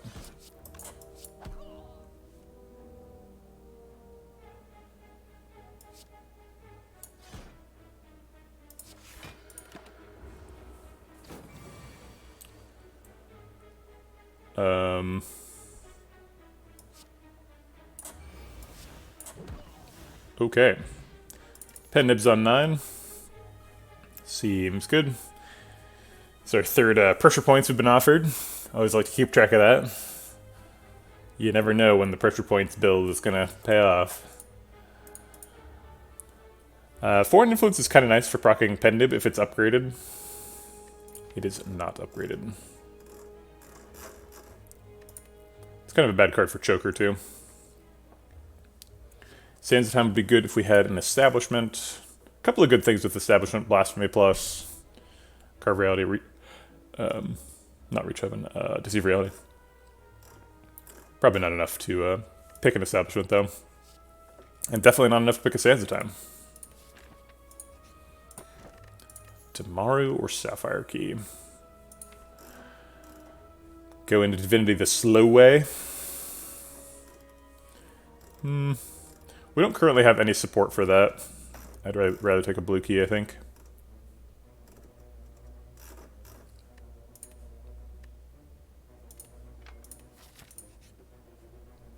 A library. 15 health is actually not that valuable because we're about to go to a campsite with a Eternal Feather. Battle Hymn is plus. Weave, we got a couple of scrying cards. Panacea would be nice. Deva Form says plus. We'd definitely get choked if we did that. No Talk to the Hand. There's a Wave of the Hand. Pick a Wave.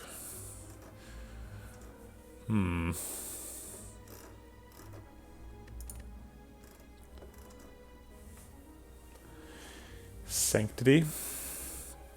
Can colorless cards appear in the library event? No.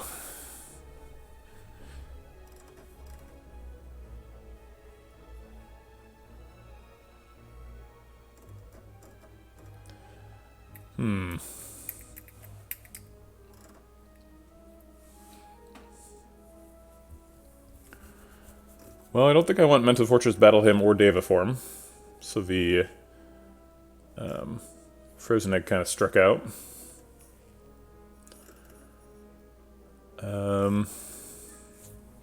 It's too late for Conclude to be good.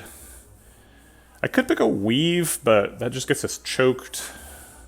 And we don't have a Talk to the Hand yet. I think it's just a Wave of the Hand.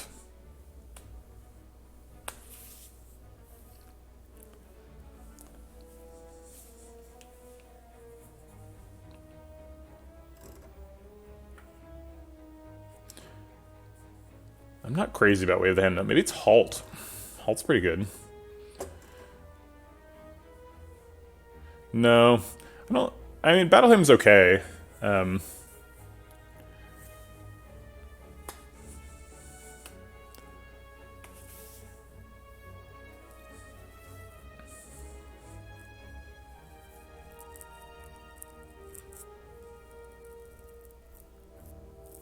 Yeah, exactly. Battle Hymn is like the best card in the game on floor 1, but like by now we've kind of already got our damage.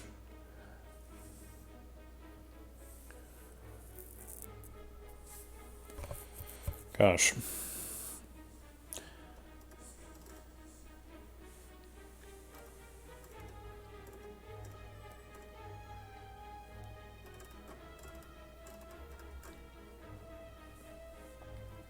This cancel button is a bug, by the way. We can't click that. It happens when you pull up your deck.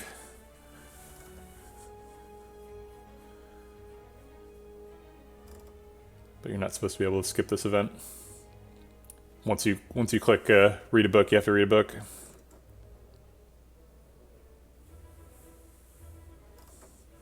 You like Perseverance? I don't know. Not really with you there.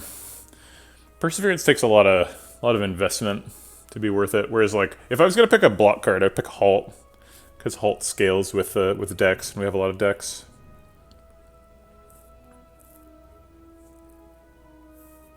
Halt is absolutely busted in this deck because we have like 7 stats, so it'd be block for 10 plus 9 plus 16, block for 26 for 0. It's going to take a long time for Perseverance to get that good.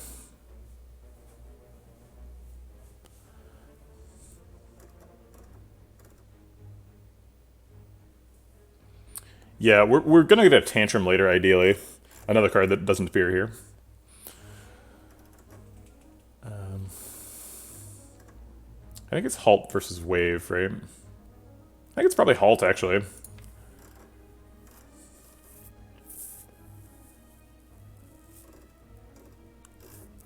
Yeah, I'm gonna take Halt. Pretty weird to take a unupgraded common out of a library event that has like a Deva Form plus, but I don't know, maybe it should be Wave. Wave can block for like 15 a turn in the Heart fight, but I guess so can Halt, right? Choker does make it a little worse.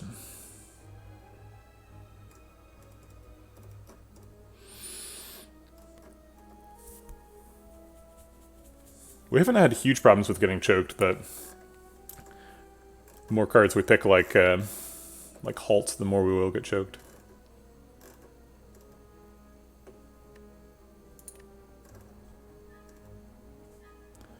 If we pick Wave of the Hand, are we upgrading it? Yeah, we'd probably get upgraded at one of these two.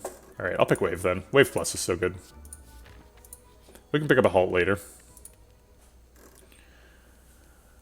Fasting, Wave of the Hand, and Eruption are sort of the top tier. Judgment, maybe. Blasphemy's got a nice upgrade. Although it's usually lethal just like when we draw it. I think I'm going to go with Wave. And then like Fasting at the next one. This always happens to me where like Eruption is on the top tier list of upgrades and it never gets an upgrade. If it doesn't get one in Act 1, I feel like it never gets one. Thwack, huh? Okay. Alright. Very well. Is this lethal?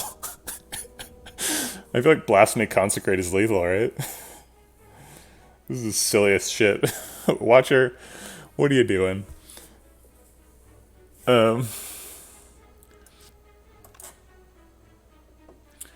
If it's not lethal, we like die though, right? So I have to make sure. We have 3 strength. Okay, so Consecrate naturally hits for 5. We have 3 strength, so it's already incorporating the. Oh, it's starts at 5, goes to 8, gets doubled by Pen Nib. That's the 16 that it sees. It's actually hitting for 24 currently. So yeah, after we Blasphemy, it's hitting for like 70 some. Ridiculous.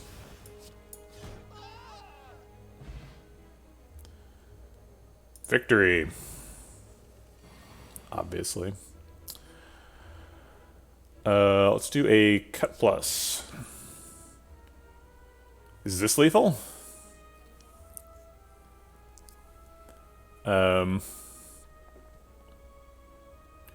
So we'd only have 4 cards after Blasphemy. So they would presumably be Carve Reality, Smite, Cut Through Fate, Strike. Carve Reality is hitting for... That's not enough to get Pen Nib, so Pen Nib's not a factor. It is enough to get Gremlin Horn. So we could theoretically draw another card after that. So Carve Reality is how much damage? 6 naturally, so it would be up to 9 with the Strength from turn 1. And that gets an extra 4. Oh wait, no. So 9, and then multiply that times 3, so that's 27. 27 with Vulnerable gets an extra 13, so it goes up to 40.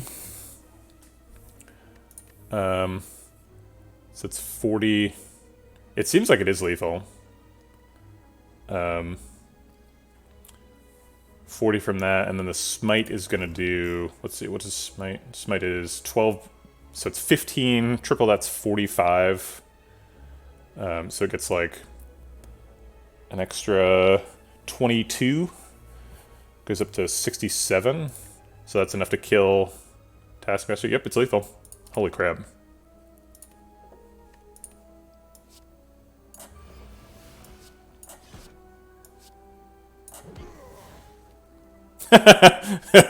Judgment lethal. Oh wait, no, we shouldn't do that because we want...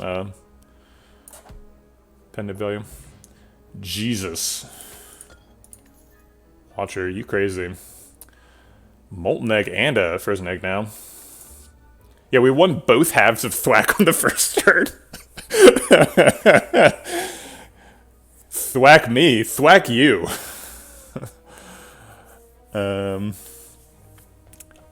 Is Simmering Fury good?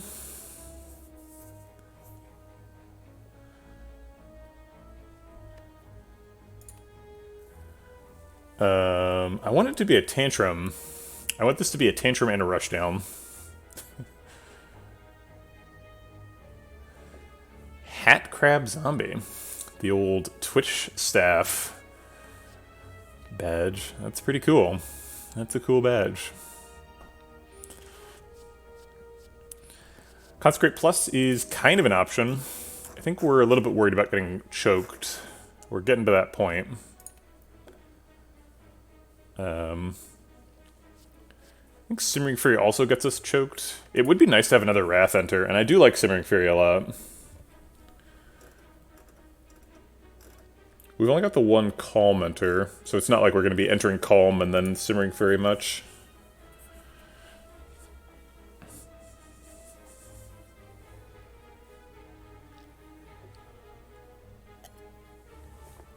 We don't have to pick an extra card here. It doesn't get us an extra health at the fire. Although if we pick a card here and here, we do get extra health at this fire.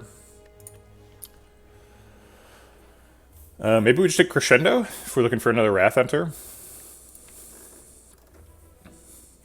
Nah, I think we just skip. These are ways to miss, right? I don't want to miss. Okay. Is it time? Are we going to upgrade Eruption? No, I think we're probably going to do Fasting over Eruption.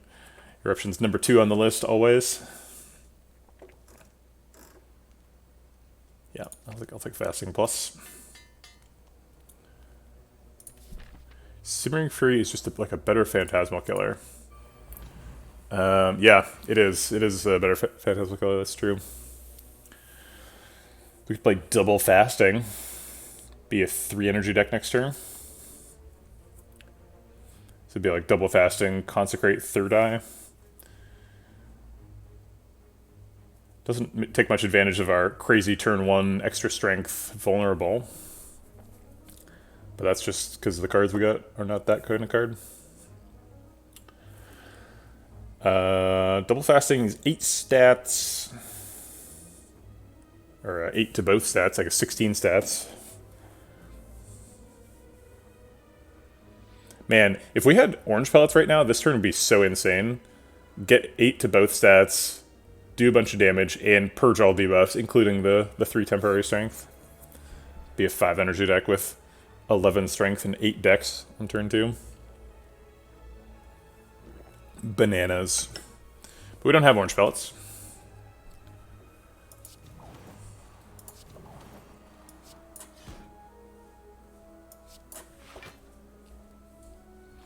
Blasphemy could be a lethal next turn. If we want that, we probably don't keep Safety. But I will keep that as a backup plan. It's probably not lethal. Maybe I just get rid of Blasphemy.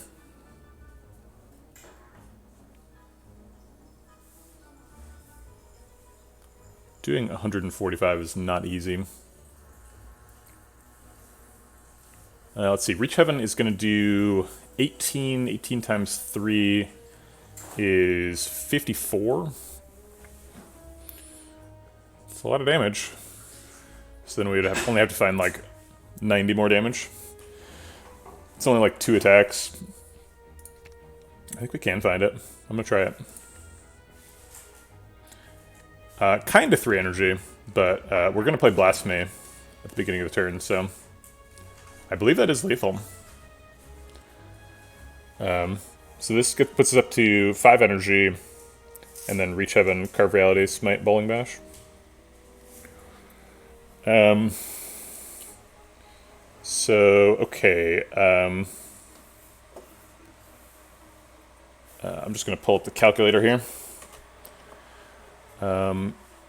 18 plus 14 plus 15. This hits for 14, right? Yeah, 14 plus 15. So that times 3 is 141. So as long as Smite hits for at least 4, we have lethal. Pretty sure Smite hits for at least 4.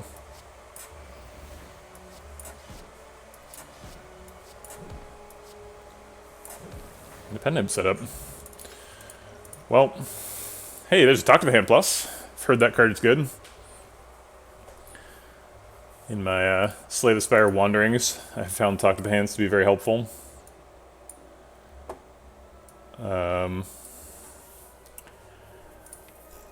I am currently going to go through the mental exercise where I try to convince myself that the other picks are reasonable, but it's never going to happen. Fear No Evil is good if we do rushdown stuff. We can't do rushdown stuff because of Velvet Choker. That's true. Crush Joints is our only access to vulnerable so far. So it would help change our multiplier from 3 to 4.5. Thanks for the follow, Hammond Egger 1. Appreciate the support. Welcome to the Vegetable Patch. Okay, let's pick Talk to the Hand. Moving on. We're at full health, so that marginal health from picking 2 cards did not matter. And it's Eruption, right? It's time. Eruption has waited his turn patiently. Cut Through Fate would get an extra card. Blasphemy would get Retain, which is nice. Bolting Bash would get an extra 3 damage. Reach Heaven gets an extra 5 damage. Reach Heaven has a pretty high drawn played rate. We play it most of the time we see it. Prioritize it highly.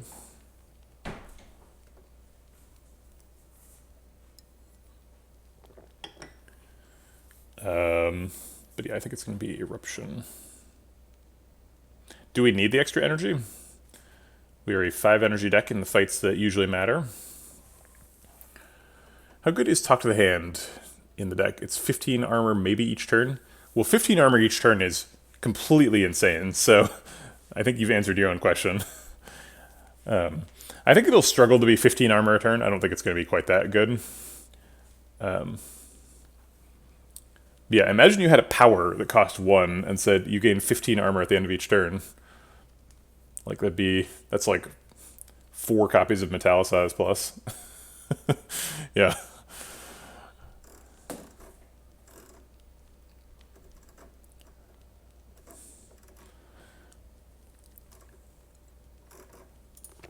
Okay.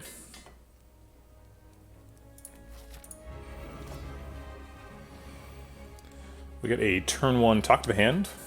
I am fairly certain this is not lethal. Am I confident enough to not count it? Oh god, I don't think I am. Okay. So, we would start with Reach Heaven. That's the highest damage. So Reach Heaven would hit for 78? No. Yeah, 78. And then Talk to the Hand would hit for 30. 78 plus 30 is 108. Consecrate would hit for 24. 108 plus 24 is 132. And then he's not within judgment range. Okay, good. No, I don't think I am forgetting Vuln. Maybe I am. Oh, shoot. Okay, so we got to like 130. There's no way Vulnerable turns 130 into 300. So we're not going to Blasphemy here. We still do have Pen Nib set up, so we should still do the highest damage card, which is this one.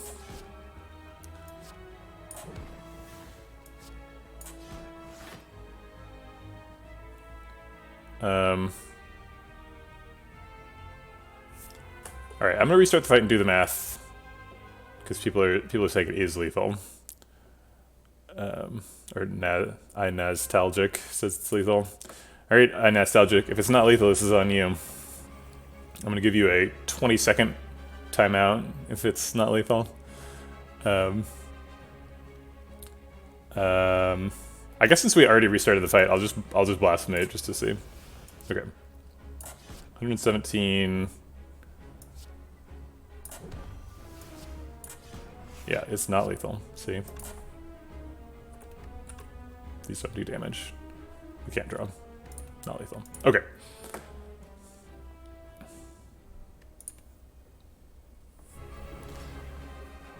Alright, oh yeah, I have to time out iNastalgic now. Alright, there you go. Been timed out for 83 seconds. Sorry, there's no more precise UI for that. I could do the command, but... Reverse lethal. Now we're thinking. Alright, so we'll do safety and third eye to set up for next turn. Bowling Bash is going to be incredible next turn. I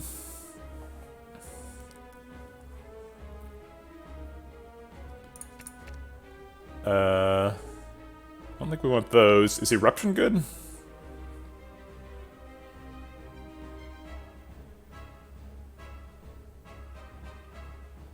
Now we want to find Fasting. Alright, and are we drinking the Cult Pot now, or are we trying to save it for Act 3/4? It seems like we're pretty much cruising here. I don't anticipate having any problems in this fight.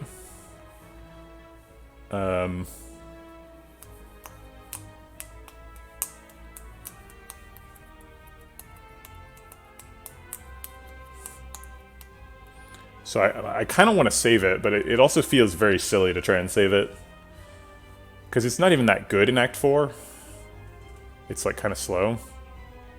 I'd rather use it now when it's like actually does some stuff. We probably only get like 4 strength out of it or something, but we do want to kill him on turn 4 and not later. Okay. So fasting Bowling Bash probably kills a Torch Head. I don't think we're ever skipping fasting, so let's start with that. 12 times 3 is only 36, so that does not kill a Torch Head. We have to add in the Cut Through Fate. Take it up to 48 damage. And then we're not really blocking out enough. Alternate plan is we could safety double defend, which blocks out and takes 1.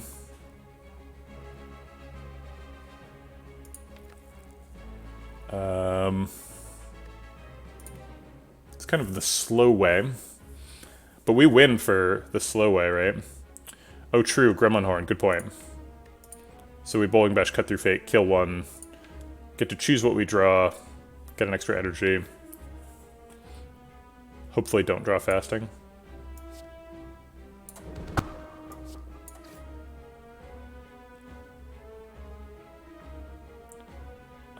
I'll take this card. I'm not going to play it, but I don't want to draw fasting, so... Oh, I guess I should have taken both cards. Oops. But it worked out. This is 22. Carve Reality plus Smite is 11 plus 17, which is 29, or 28. Wait. Yeah, 28? Yeah, 28. Whew. Which is not enough to kill Torchhead. So I will safety defend.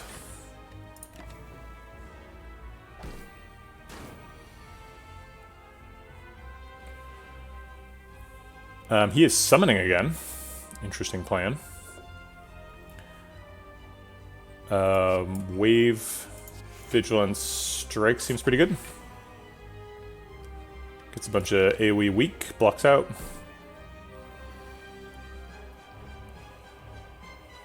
Here's the debuff turn. Looks like we are not killing him in time. Stone Calendar might actually get into the game here.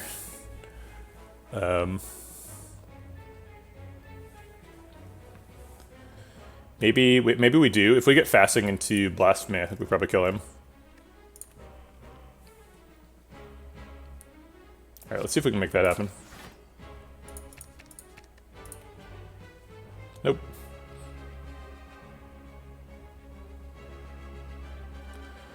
Do we play second fasting then?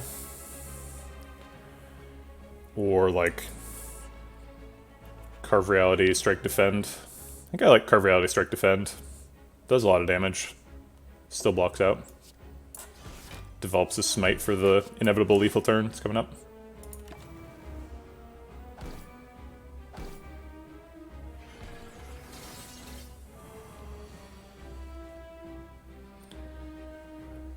Alright. Is this lethal?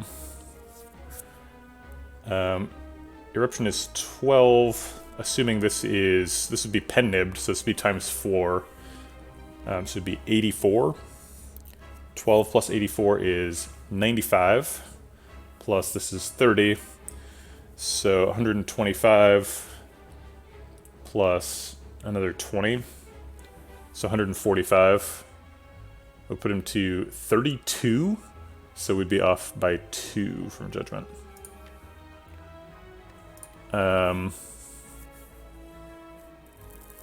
Wow.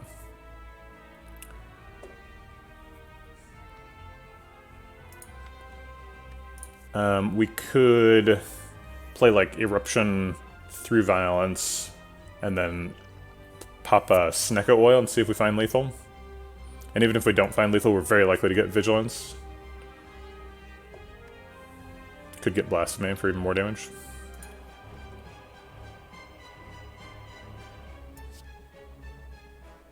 Does this ever kill us?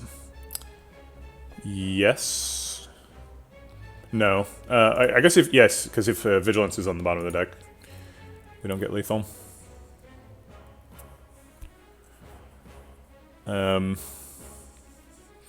if we just Eruption and, like... Oh, we could Third Eye. We could Third Eye before we snack a while, and then we're guaranteed to get what we want.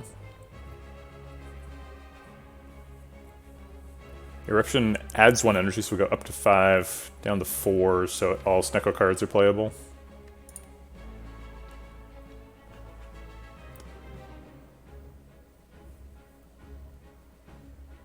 Alright, let's try that. Okay, there's Vigilance and Blasphemy. We don't need the Defends. Reach Heaven is good.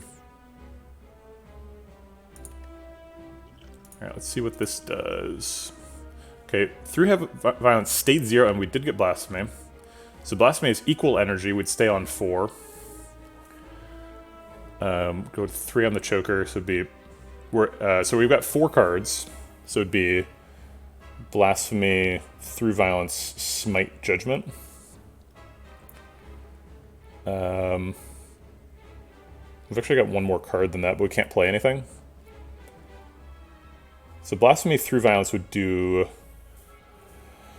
let's see. Somewhat more than this. Do 126, I believe. Yeah, 126. So it's definitely lethal. Okay.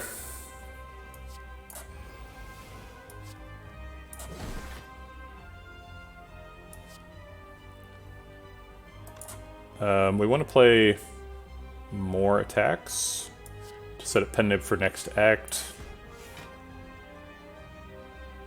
But that's the limit of what we can do. Okay. Why am I getting it would do 160? I'm not sure. We were already in Wrath mode, and we were going to Divinity, so the way I did it is I divided it by 2 and then added that number.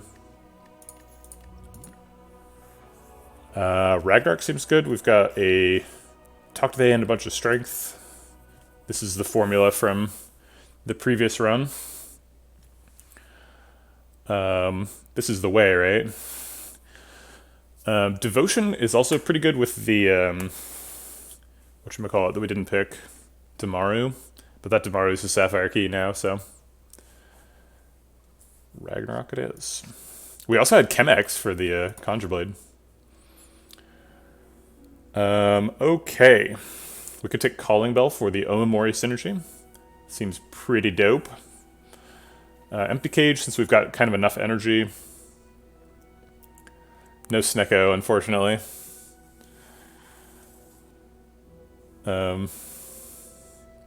Kurski would be a 6 energy deck, which would be absurd. But with 2 fastings, it doesn't really feel like a 6 energy deck. I like Bell too. I think Bell's probably the pick. But I'm going through the motions for completeness.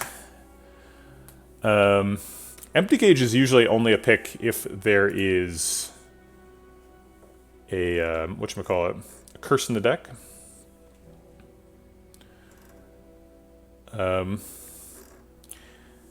Yeah, 6 energy with Choker is kind of silly, but we don't really have any 0-cost cards in the deck. The only energy manipulation we have is 1 Vigilance and 1 Blasphemy. The only 0-cost card is Consecrate, and we have 2 fastings, so we like really don't... We're not going to get choked too much.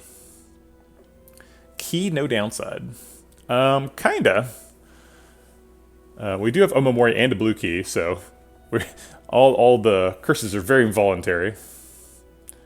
But Calling Bell also a lot of curse interaction here. Also on the table is Mind Bloom. Mind Bloom for 1,000 gold is something we would love to do.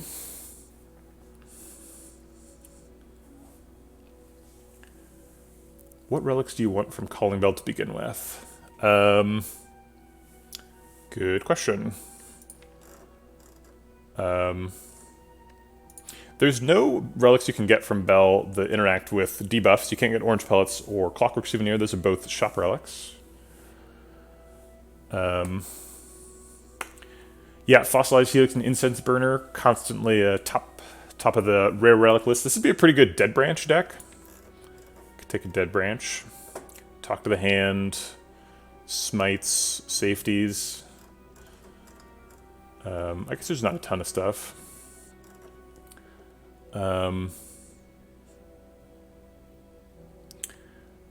Pocket Watch would be really good. I'm not sure why you're saying Violence sticks to you. Violence is a colorless card. We can't get that from Calling Bell. Okay, so that's the rares. Gambling Chip, yes, Gambling Chip. Thank you, Ham and Egger. My God, I always forget about Gambling Chip. Gambling Chip is probably better than like Fossilized Helix a lot of the time. Through Violence, thank you. Through Violence exhausts. Oh, Through Violence. Yes, yes, yes. Violence is the name of a colorless card, so you'll have to say Through Violence if you want me to know what you're talking about. For the uncommon, there is Horncleat would be great. Kunai and Shuriken would be welcome. More stats are always good.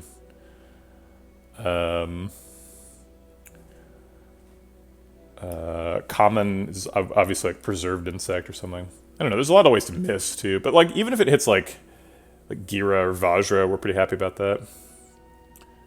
Defensive tools are good. More attack. If it got Nunchaku, it'd be 2 behind Pen Nib, which is kind of awkward. You want it to be like a little bit in front of Pen Nib, ideally. Oh wow, I've dropped a lot of packets here. Sorry, I didn't notice. There's not any dropping right now.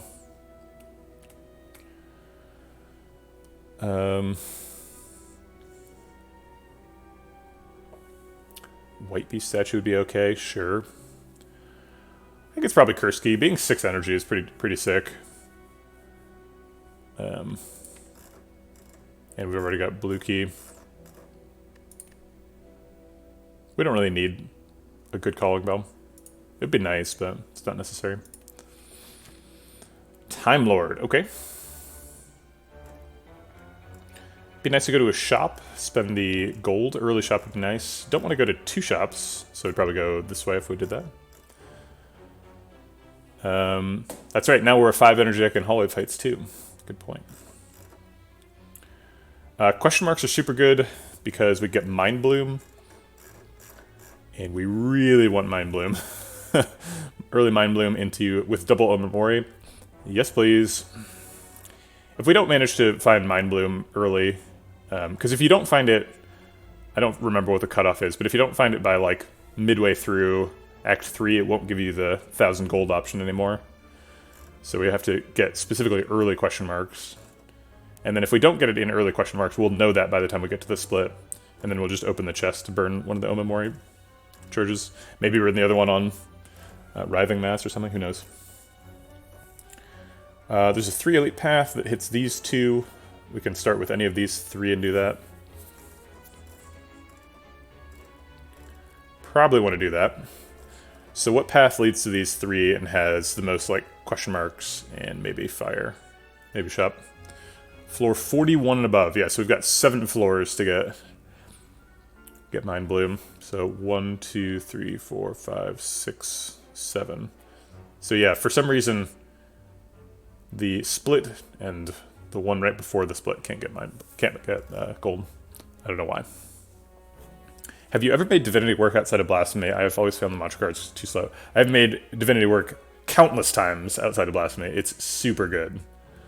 Yeah, mantra cards are very good.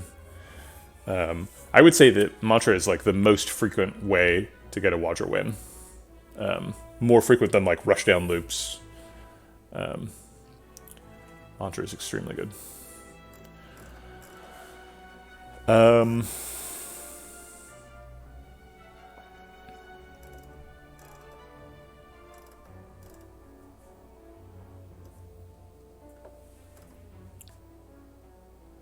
think I'm going to start here so that I have the option to take this early shop, but like, I don't think we're ever really going to do it. I think we're probably just going this way every time. Okie doke. Orb Walker. If orbs can walk, what would they say? Max damage here is Eruption Ragnarok Cut Through Fate. Eruption Ragnarok Cut Through Fate. It's probably not lethal. 12 plus, goodness gracious, 18 times 6. Oh my god, it is lethal.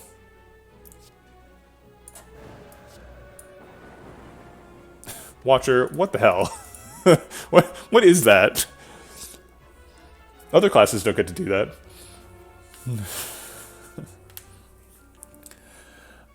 Weave Plus?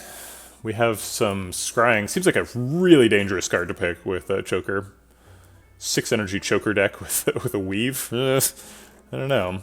We do have a Talk to the Hand, and there's 2 fastings, so sometimes we're a 4 energy deck. Orb walkers only walk on the balls of their feet. Orb walker wanted to be friends? Nope. Mutagenic strength? Ragnarok. I don't know. I mean, maybe Weave is good. Proccing Talk to the Hand is really powerful. We've got 3 scrying cards, 2 cuts, and a third eye.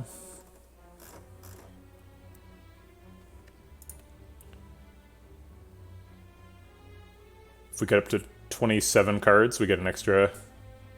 Or, excuse me, no, we'd have to get up to 30 cards as the next breakpoint.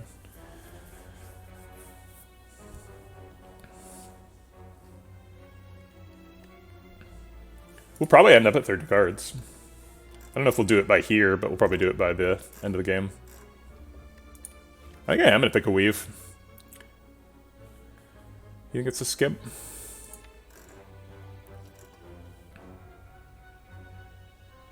I mean, the worst case scenario with Weave is that it takes up a card draw, right? And that's just not that bad. I'm gonna take it. Nope. Not gonna do that. That is too expensive. No thank you, sir. On second thought... Oh, I've already clicked leave. Okay. I guess I can still restart the floor until I leave. On second thought, Donudeka, Marbles plus Red Mask would let us land a Talk to the Hand, which is otherwise going to be difficult.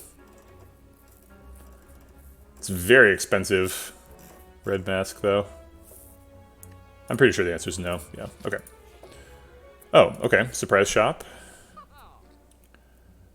Remember earlier when we had the shop with all the really good stuff? This is the shop with all the really bad stuff. There's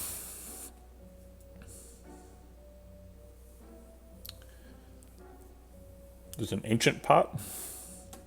Pretty useful for this deck. Even if we carry it to the heart, not too bad. Secret Weapon can get us our Talk to the Hand. Rushdown and Card Remover are both quite good. Rushdown really, like, it wants a Tantrum, and we don't have a Tantrum.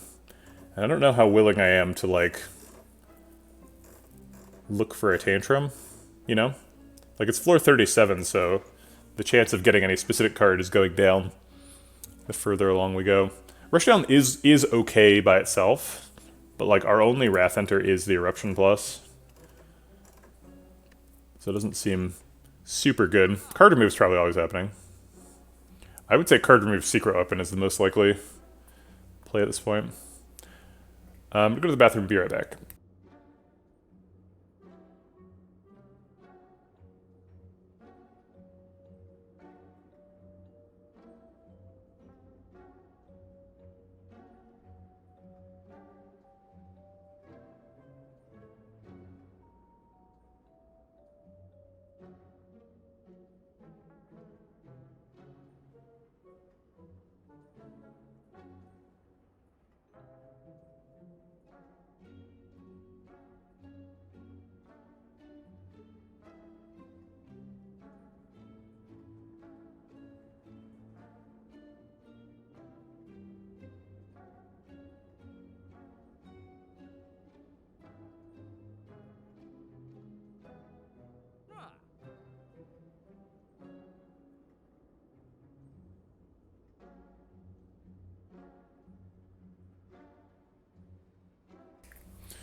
Okay.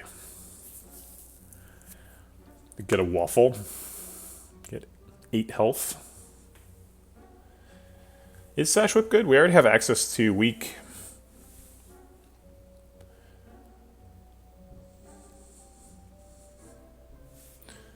What if we just save money?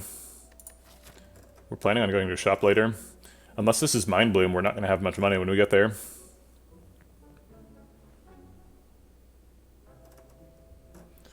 Yeah, I was planning on going to this shop. Maybe we won't do that now. Maybe we'll go do a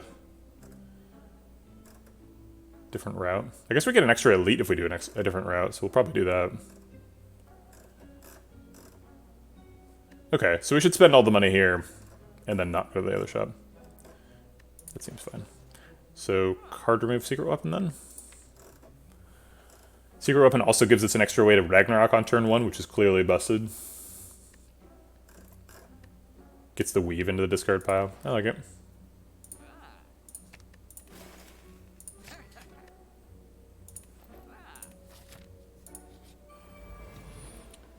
Shapes. We got a shape fight with no spikers. Double fasting.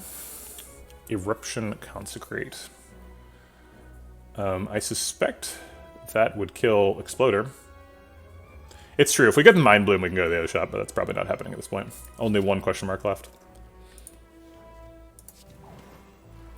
16 plus 24 is already lethal. This is just lethal by itself. Boop. So another pressure points for the pressure points deck. Chuck that one into the fire. Like water says plus. We've only got the one calm enter. I'll skip a like water.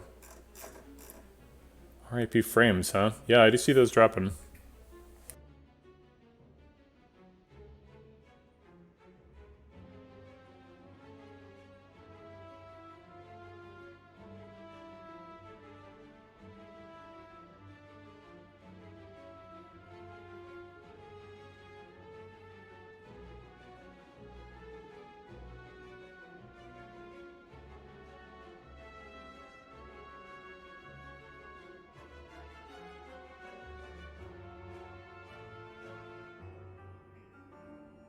Alright, sorry about that. Alright, I think we're skipping here. Alright. Yeah, let's go find that Mind Bloom, right? No. Winding Halls. We could take the Curse for healing, because we could block it with Omamori. It only heals us 1 hit point, basically just saves us 4 max HP. I don't know. It seems pretty unlikely that we're going to be able to use both Omamori charges at this point. We're using one for the box. I guess we'll fight Writhing Mass, but usually we don't have to let Writhing Mass curse us, right? It would give us a turn off in the Writhing Mass fight. So this costs us 3 current HP, this gains us 1 current HP. It's a swing of 4 health.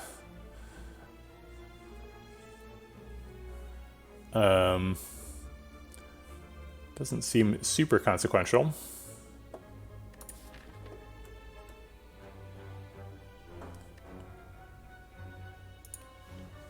Yeah, I don't think we're having any problems against Writhing Mass.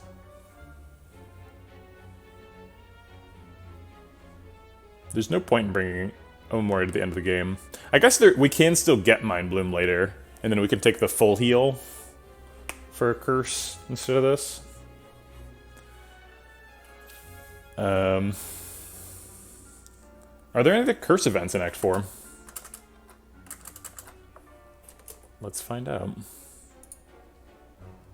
Or Act 3. Act 3. Obviously there's no events in Act 4. Falling, no. Mind Bloom, yes. Secret Portal. Can Secret Portal happen on Ascension 20? Yes, it can. I feel like I haven't seen Secret Portal in forever. It's probably because I always get there with fewer than 13 minutes and 20 seconds.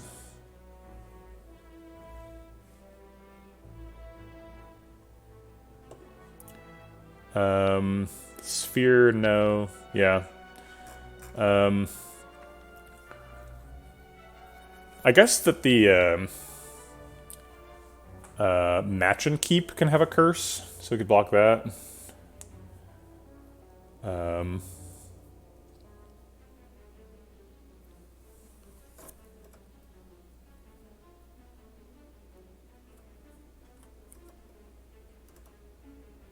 Huh, I didn't realize the beggar was an Act 2 event.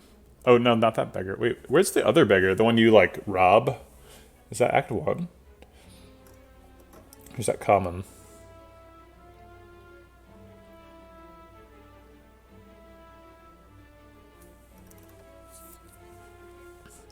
I don't see it in either of them. Oh, Pleading Vagrant. Yeah, it is an Act 2 event. Okay. How many more events are we even hitting? This one. I think that's probably the only one.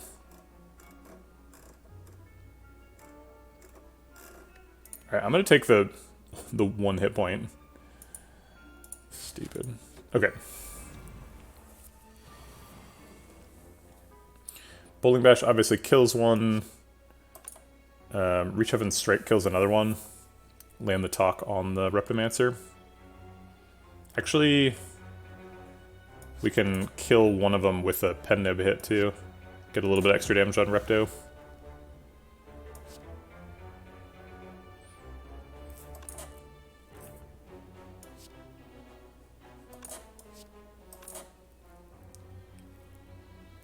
Yeah, we have to use a Bowling Bash if we want to knock both down.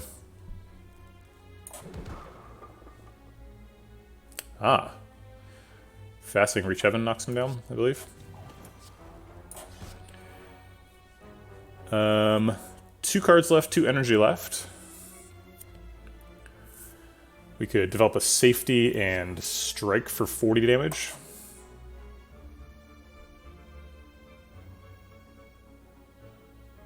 What kind of games do you develop? I make primarily strategy games. I've made all kinds of games, but I enjoy making strategy games, and since I'm working for myself, I'm making strategy games. Yeah, I was thinking about Vigilance and keep the Pen Nib. We do have a little bit of extra strength this turn, and he is vulnerable this turn. So I don't think it's tremendously persuasive to try and keep the Pen Nib. Seems like a pretty good turn to double stuff.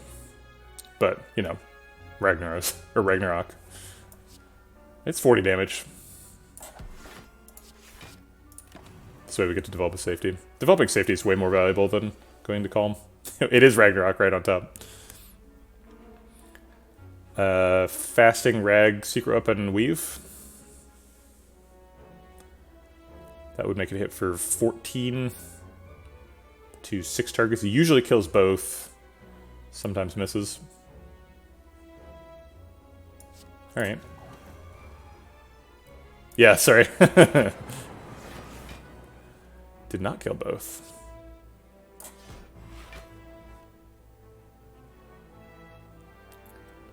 Got 2 energy left. Might as well use it on Cut Through Fates. Hey, there's a Weave. I don't really want to draw that right now. Through Violence, you don't say. I guess Weave Cut Through Fate is the end of the turn. Oh darn, we drew Blasphemy. And it doesn't have Retain. Right, Through Violence is going to be lethal next turn. We want Pen Nib on 8 or 9. We've got 4 attacks in hand, so we can make it happen.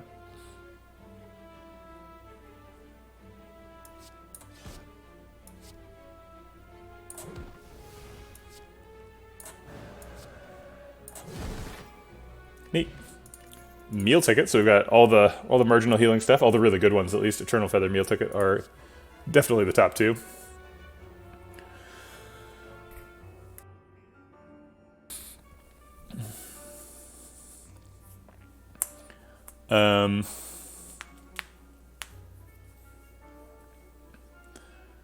None of these, right?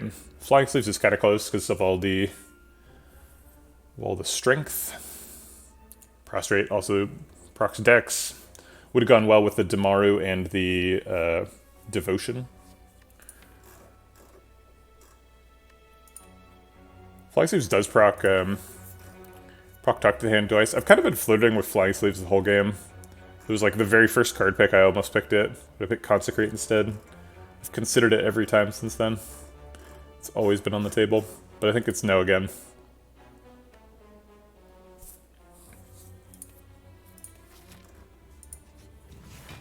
Triple Jawworm. How do we feel about Fasting, Blasphemy, Ragnarok with Pen Nib? I feel like it's probably lethal. I'm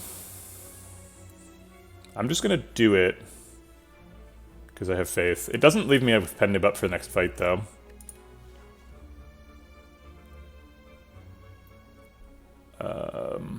Do I care?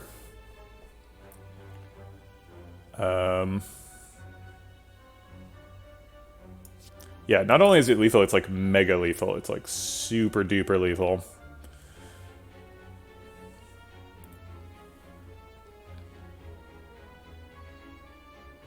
I'm gonna do it because it's fun. I want to see how big the number gets. 108 times 6? That's like almost heart lethal. That's absurd. Just wondering how much experience you have with other card games like Hearthstone or Magic the Gathering. I was a developer on Hearthstone and was an adamant Magic player for years. Went to a PTQ qualifier stop one time, although I did not win. I've played a lot of card games.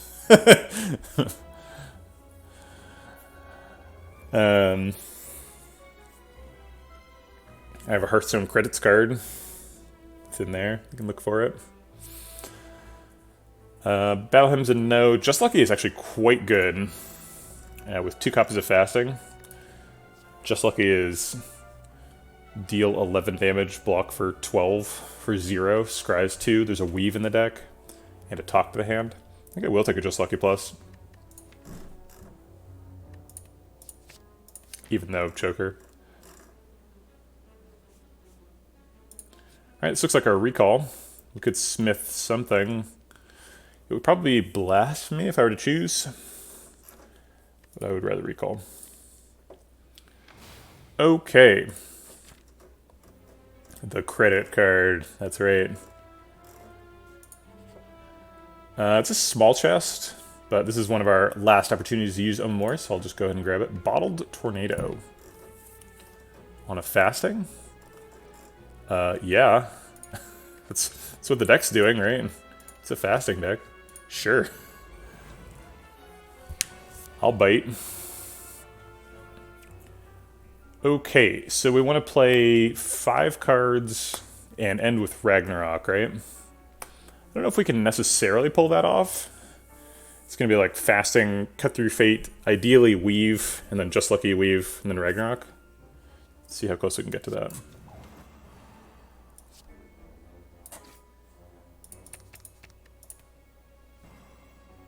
Consecrate's pretty close to a Weave. That's true, Blasphemy would be lethal, absurdly. I guess I'll look for it with Cut Through Fate. Oh no, I can't, because I wouldn't have enough energy if I don't draw it. Oh, there is Weave. Leave it Fasting for next turn, seems good. So we got all 5 cards and then a Ragnarok on one. Sick.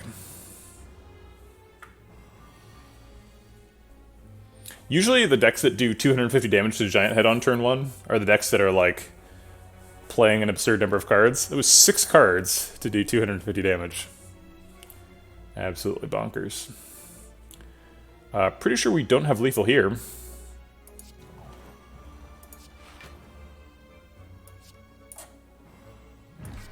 Judge to get an extra slow proc there, in case you were wondering.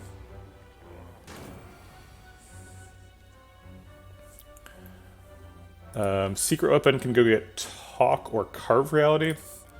Carve might be lethal.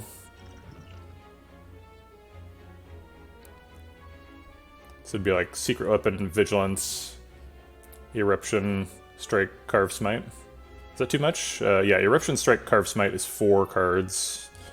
No, actually, that's fine.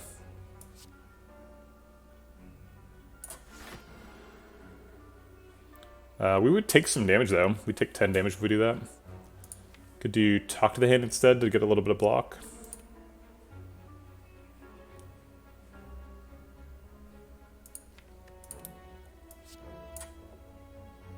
No, I'll take 10, if we have to.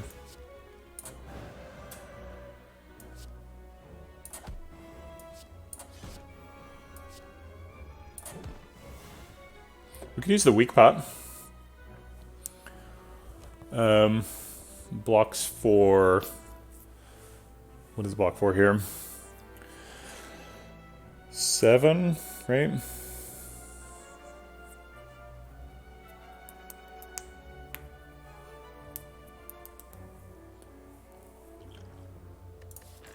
It's a decent potion to save for the rest of the game. We'll probably find another one. Block for 7.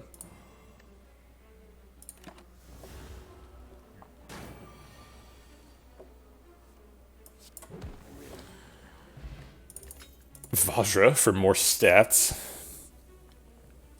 Gotta stat them all.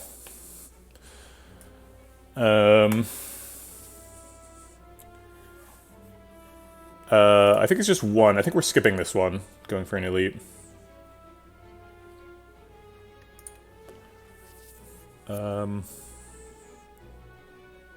Unless maybe you're counting the Act 4 rest. I'm not sure.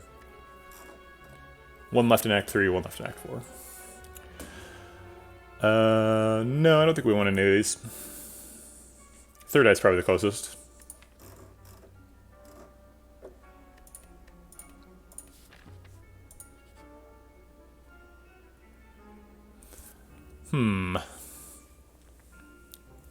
Maybe, yeah. So if we hadn't used the Ogamori charge earlier on getting 3, let's see, it was a 4 health swing, then we could use it here for getting 3 health.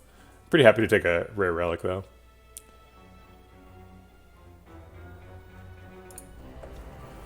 Hexaghost, definitely the scariest Act 1 boss to re-encounter.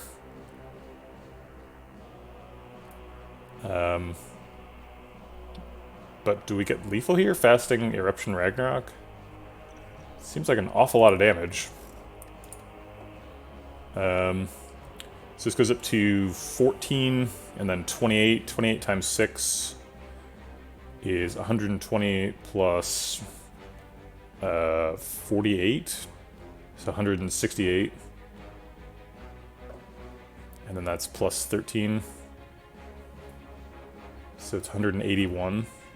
So we leave him at like 83. We probably get 83 damage next turn, right? Maybe not though. And if not, we're in like Wrath mode with no exit.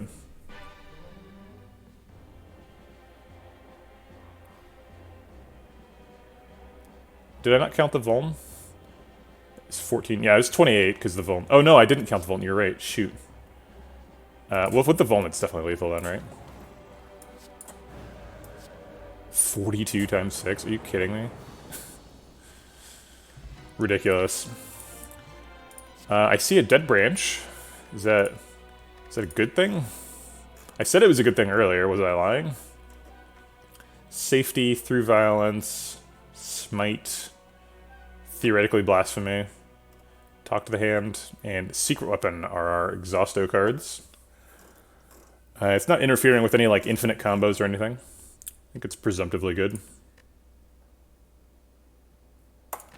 Master Reality just got a lot better. Might actually pick a Master Reality now. Nirvana's actually pretty nice. Just lucky. 2 cut-through fates. A third eye. I guess it's not that nice. It's okay. Take a third cut-through fate. I think I'm happy with the number of cut-through fates I have. Any more and we're going to get choked too much. We're already getting choked quite a bit. Pretty happy skipping these.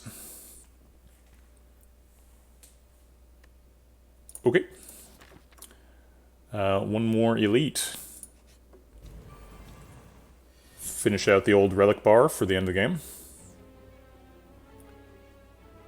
We'll fasting cut through fate, and if that doesn't work out, we have double defend.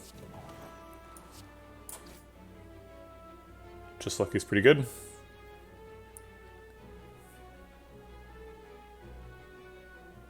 There's no way to get both of these. Oh, there is. We have 2 cut through fates. So we can take the Just Lucky now and then cut through fate for a secret weapon.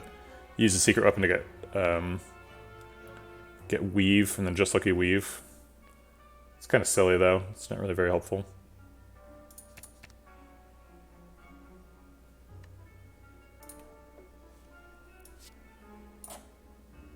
Just talk to the hand.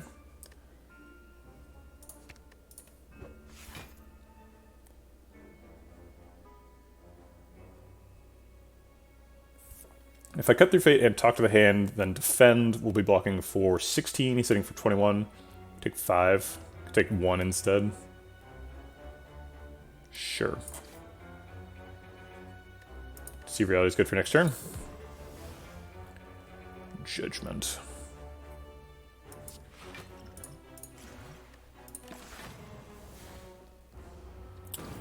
Oh, that's delightful. Thank you, Dead Branch. You're the best. Lethal, right? Oh, wait. This blocks for 15. Sitting for 21. Might as well walk with just like Vigilance, Deceive Reality. Reach Heaven. Yeah, that makes more sense. Develop a Safety and a Calm and through Violence.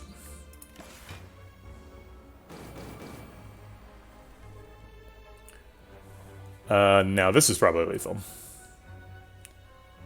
We want to get lethal on the very next card we play, so Fasting Ragnarok would be the most damage. It would be 15 times 6, which is 90, so not quite enough. We have a Judgment in the deck, though. So we can Fasting Ragnarok this turn, and then Judge next turn. Worst case scenario, we don't draw it, and then we draw these. And he's hitting for 45. If that happens, we can weaken him with Wave of the Hand. And we're holding almost enough tax to kill him anyway from 90, but not quite.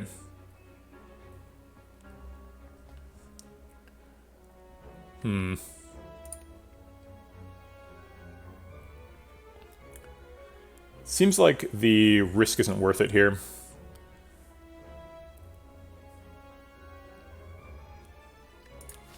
So we'll just have to sacrifice the pen nib setup.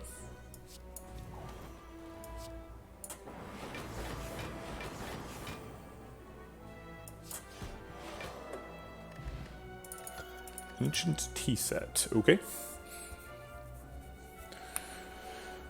We're no on Battle Hymn. What about Meditate? I think we're no on Protect as well. If we Meditate, we get back a Ragnarok. That card is insane.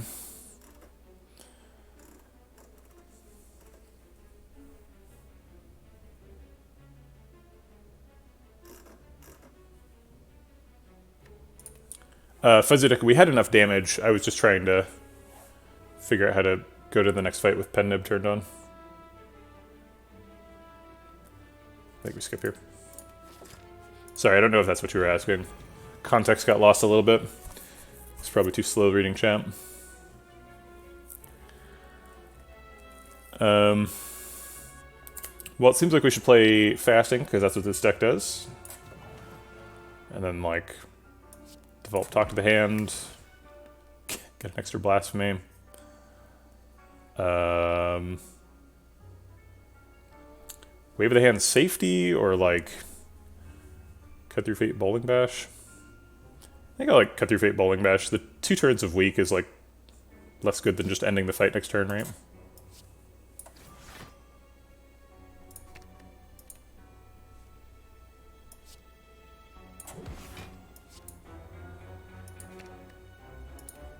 Double Blasphemy is surely lethal. That's right, it's 9 times the damage, right?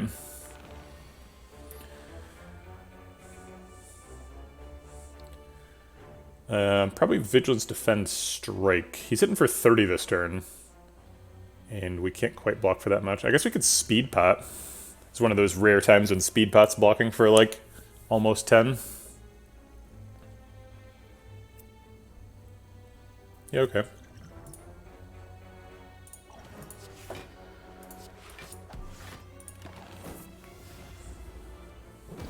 Nirvana has been trying so hard to get in this deck. I respect it. Gotta respect the hustle.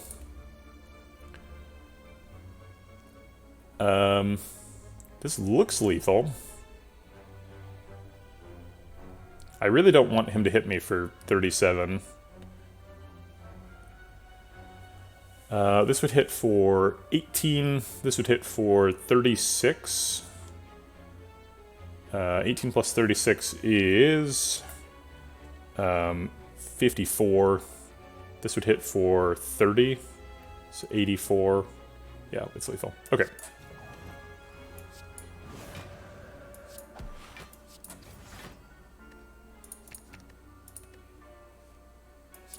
And dependent setup. Okay. I like it.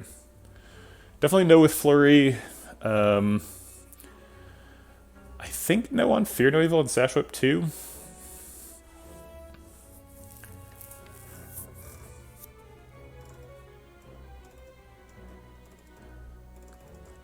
Yeah.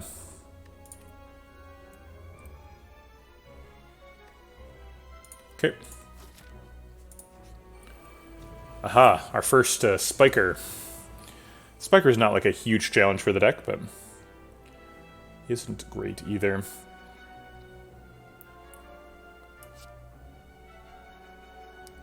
Start with a Fasting. Then Eruption kills an Exploder and draws a card. If we Fasting, then this Strike draws a card too.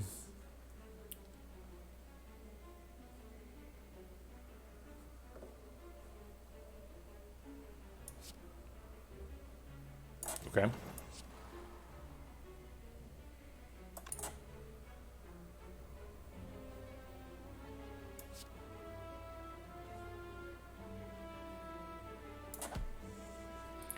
And then I can Deceive Reality Strike to kill the Spiker and not take damage, and develop safety. Sweet.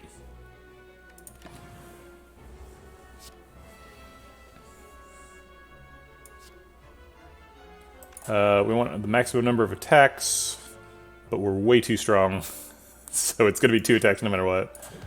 Okay.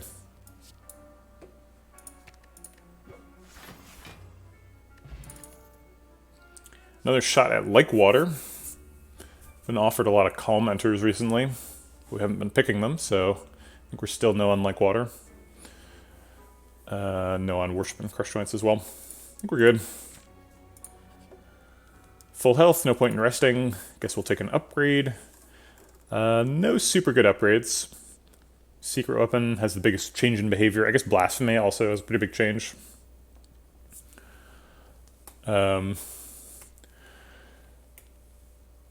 Cut Through Fate effectively draws an extra card. I'm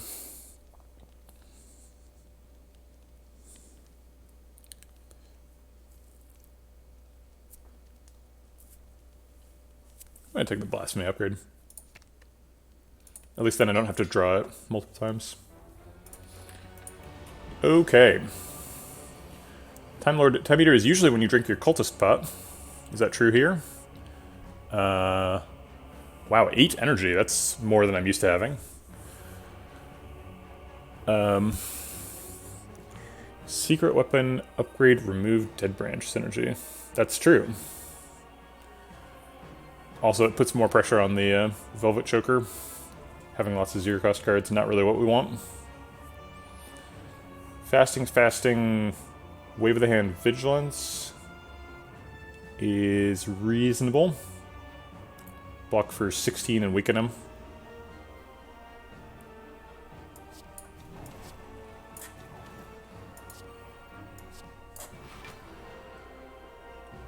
Do we ever block bot to give him more weak?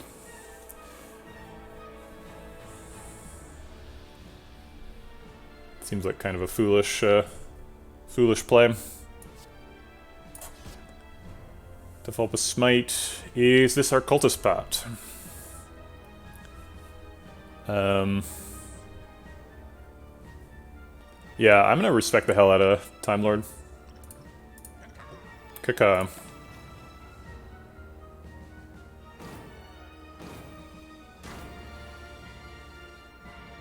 He hit us for 2. We're going down. Let's secret weapon out our Talk to the Hand.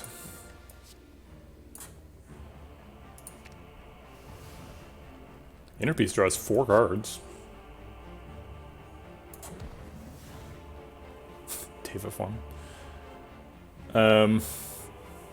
Well, I mean, we're gonna have 9 strength in every fight, right? So we have to scale with something.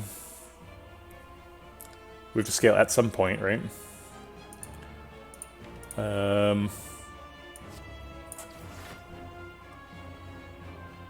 Consecrate seems actually pretty okay here.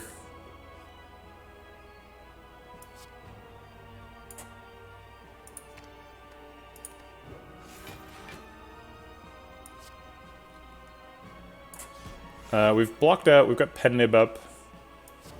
Oh crap, we've only got 2 cards for next turn. What am I doing? I guess I play 2 cards now then.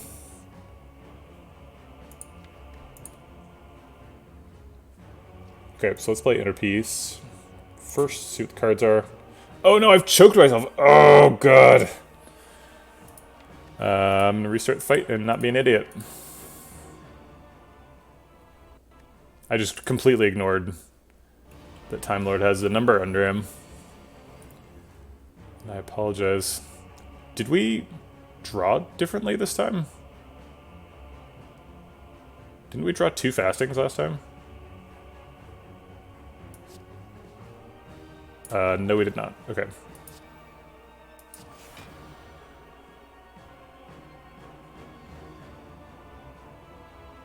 Wait, yeah, we drew two fastings last time, didn't we? What happened last time? What? I'm so confused. What?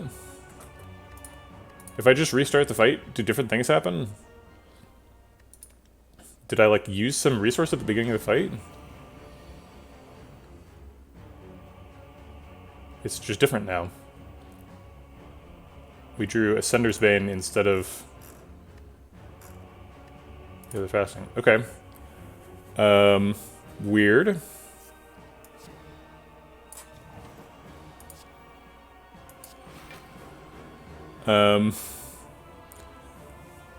Awkward. So now the block pot would block for 6 as well as weakening him. So I guess I'll do it.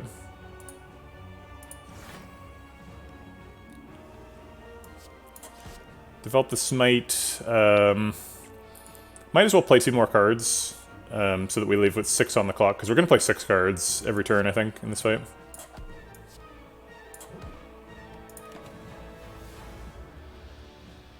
You know what it is? It's we advanced the random number generator when we were generating Dead Branch cards. The fasting is the end of the second hand. It's not even close. Weird. Most of the cards are the same, though. We drew, like, Just Lucky, Cut Through Fate, and Secret Weapon in order. We just, like, swapped a Fasting and a Ascender's Bane. Odd. Oops, I forgot to drink my Cultist Potion. Shoot, I have to restart it again. I am in danger of discovering something new happening this time. Okay, this looks the same.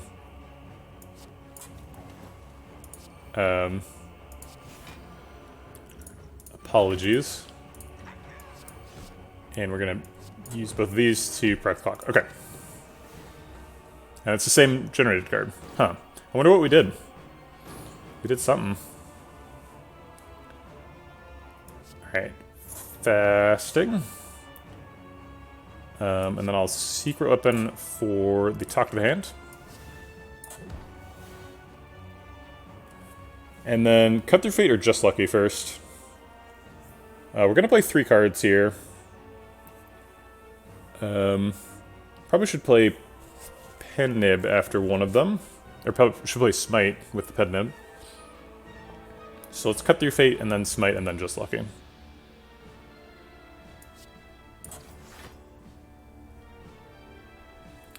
I'll leave neither of those for next turn, but I'll take a Consecrate now and then not play it.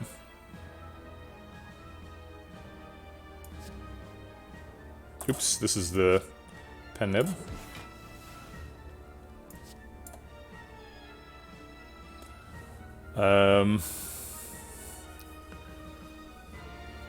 Yeah, Reach Heaven seems good. We'll get rid of a Cut Through Fate, though. Don't think that's necessary.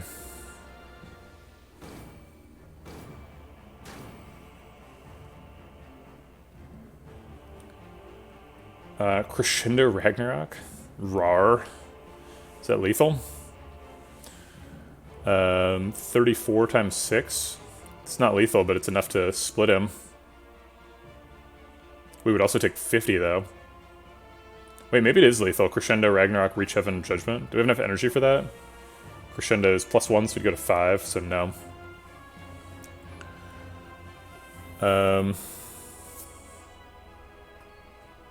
Let's see, what's 34 times 6?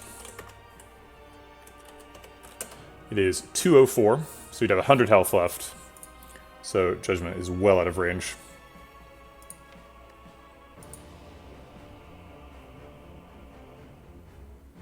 Alright, I don't think we're playing Crescendo, so I'm just going to Ragnarok and see where we're at.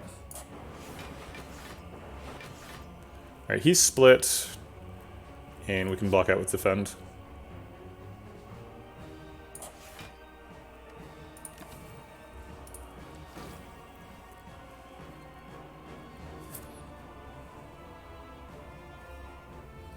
We can develop a safety for future. Sure.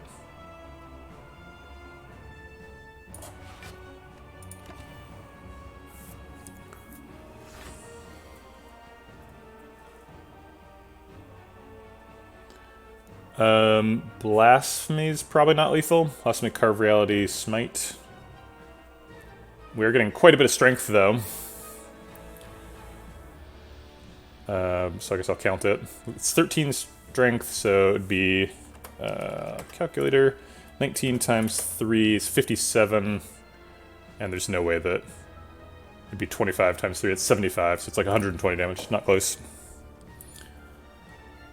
Alright, let's block with this first, see what we're getting next turn. I think none of it, right?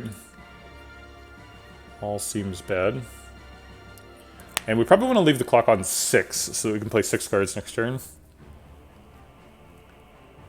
So I'll develop a Smite for the future, and then block out.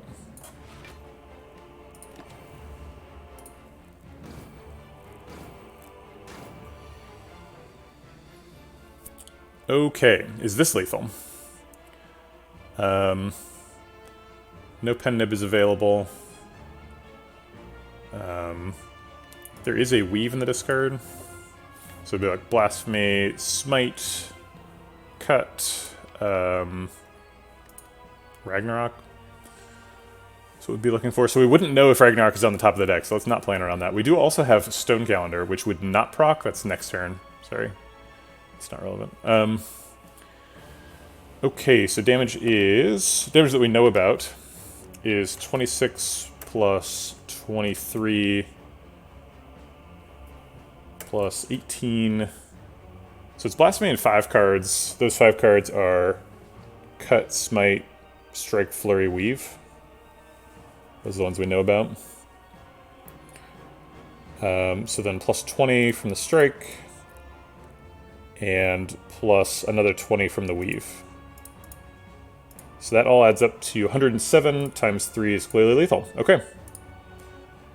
Let's go.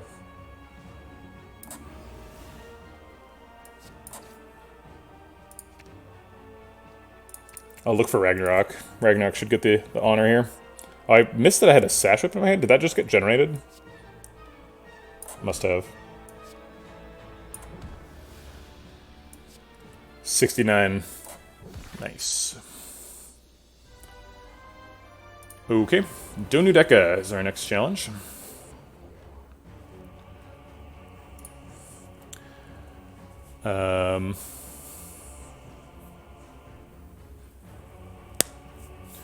What are we getting with that secret weapon? Probably playing fasting.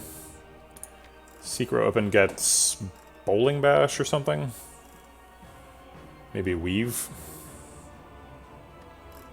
Just lucky would block.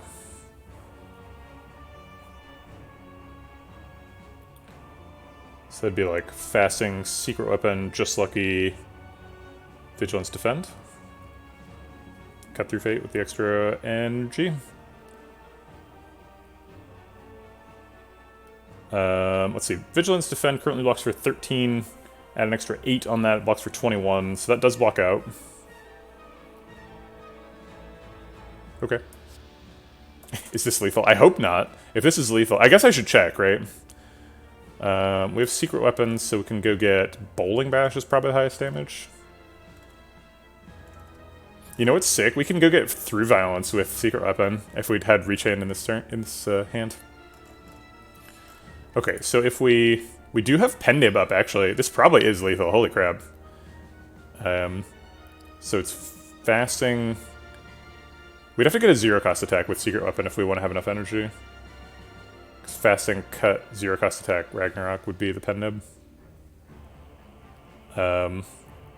Obviously with blasphemy. I guess no, we don't need a 0-cost attack because blasphemy gives extra.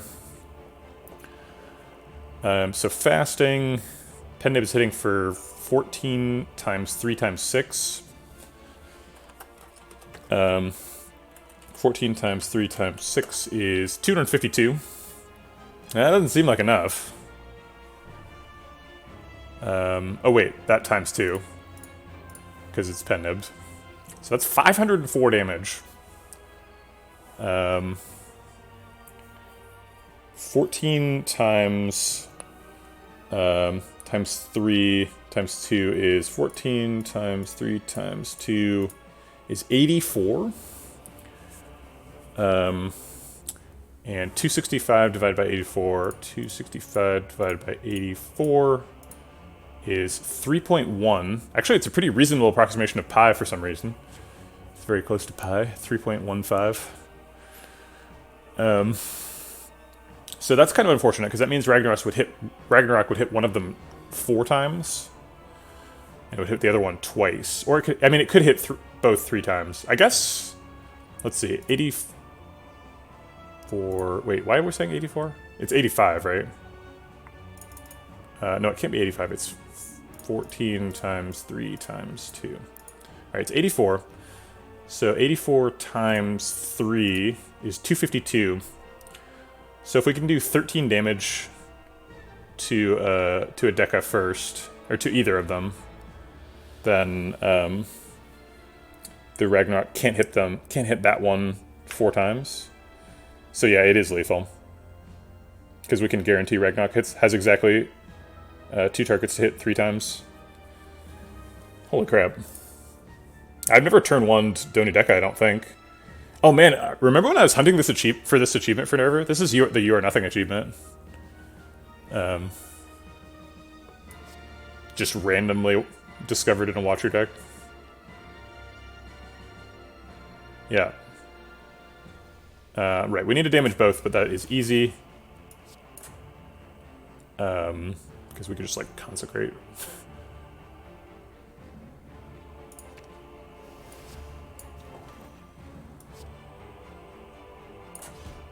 Yeah, so now they're both below the 3 hits from Ragnarok threshold, so 6 hits definitely kills both.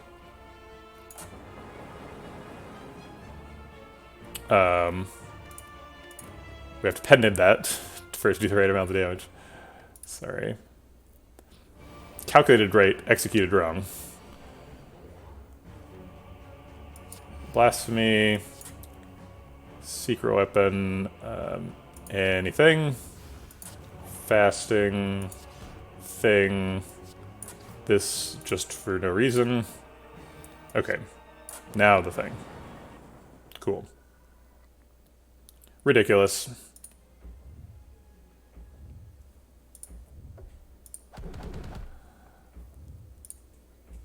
Okay. Not a good Pendib setup. Maybe we shouldn't have done it.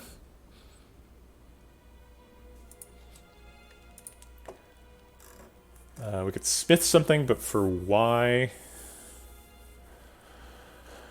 Bowling Bash? Bowling Bash is pretty good in the Spire Elite fight.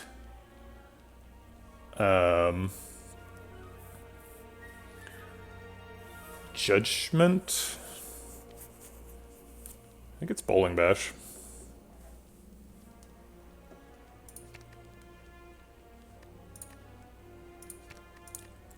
It clearly doesn't matter, right? It's like not at all relevant.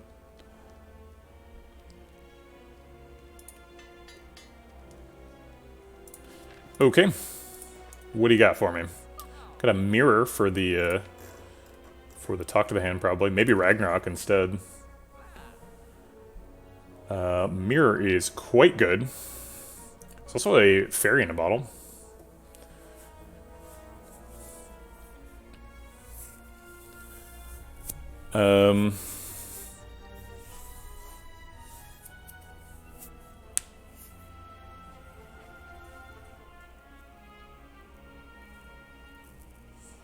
Foresight's pretty good.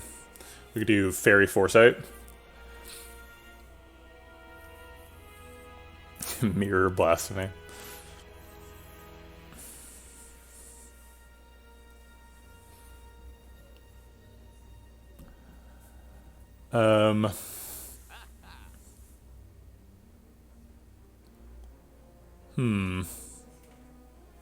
Why does Shopkeeper say to Watcher, I used to be like you?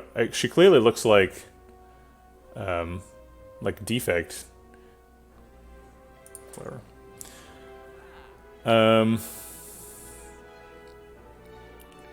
Yeah, I think I'll just mirror a talk to the hand, right? What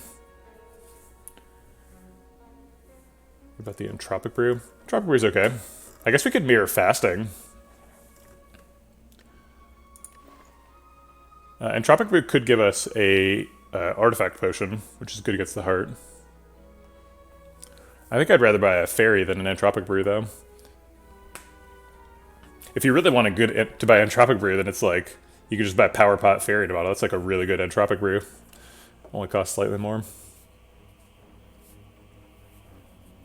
Yeah, 3 fasting is a lot. One bottled fasting is fine. I don't really need the second one anymore. Now that I have a bottled one. I'm not really sure what I need to talk to the hands for, though.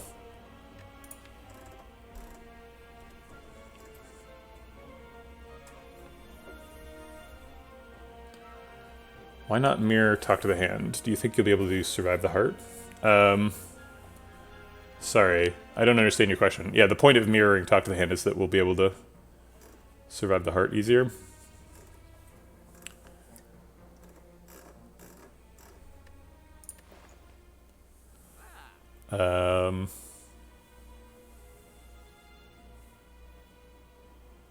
Yeah, I don't think this is ever wrong by much. Okay. That's all the money we got. Let's go fight the Spire Sisters. Double fasting Ragnarok. Double fasting Eruption Ragnarok. Ooh, Power Pot for Master Reality. Great call out. Is double fasting Eruption Ragnarok lethal? Continuing the brief short story series on is it lethal? The Watcher question. We get 8 stats, so Eruption hits for 21. Sorry, and then this hits for 16 times 2. 16 times 2 is 32. 32 times 6 doesn't seem lethal. 32 times 6 is 192. Yeah, that could kill like one of them, not both.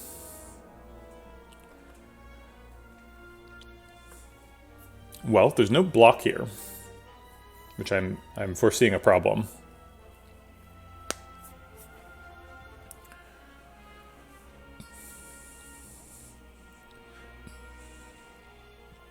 Dang it. Not enough mana. We have 8 energy. That's exactly how much double fasting Eruption Ragnarok costs.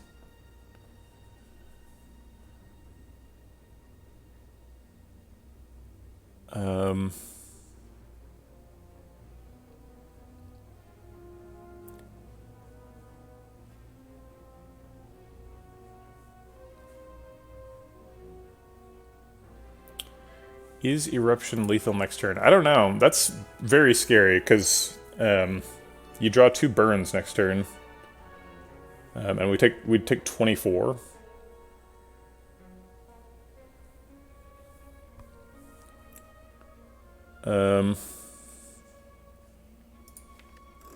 Take 24 now, be invulnerable next turn against like the big attacks.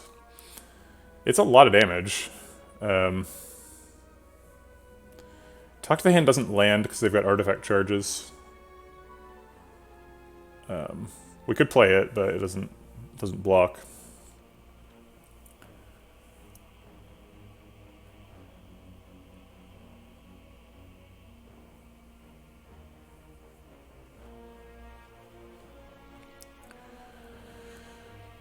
We could just hope that Eruption Ragnarok kills Spire Spear. It could happen. Let's see. Let's calculate the odds on that. So this would hit for 21. So he would be at 159. And this is 36 times 6, right? Yeah, 36. So 159 divided by 36. We'd have to hit him 5 times. Pretty unlikely.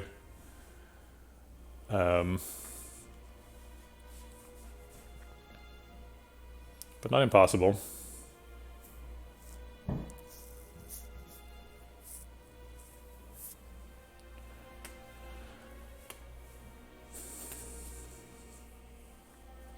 Let's see, let's calculate the odds on that. Sorry, it's oh god, these are so hard to calculate.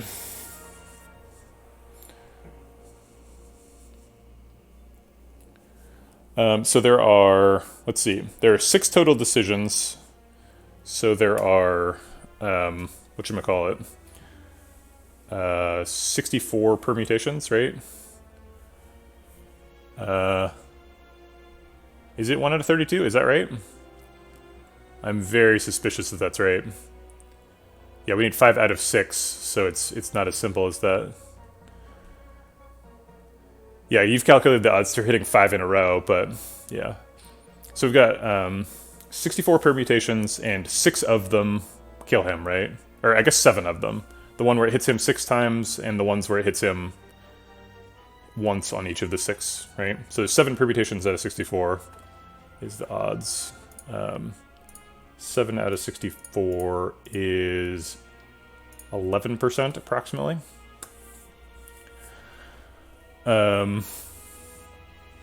It's not good. But is it good enough? I mean, I would most likely be able to kill one of them next turn, right? Even if it splits and goes 3 and 3. It's pretty decent odds. In fact, we could almost guarantee it kills Spire Shield, right? Because if he took 21, he'd be at 104. 104 is 36 times 3. But then he's hitting us for 80, right? That seems like we die.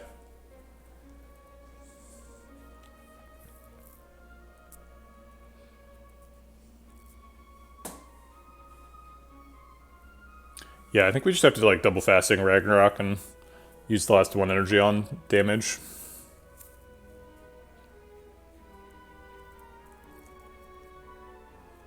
It's only 48 damage? What do you mean?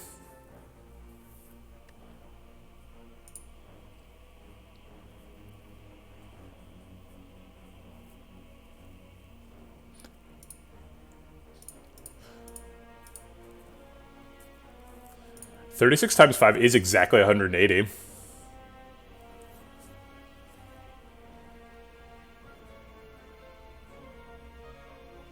That's true. We do get a card in an energy if we kill Spire Shield.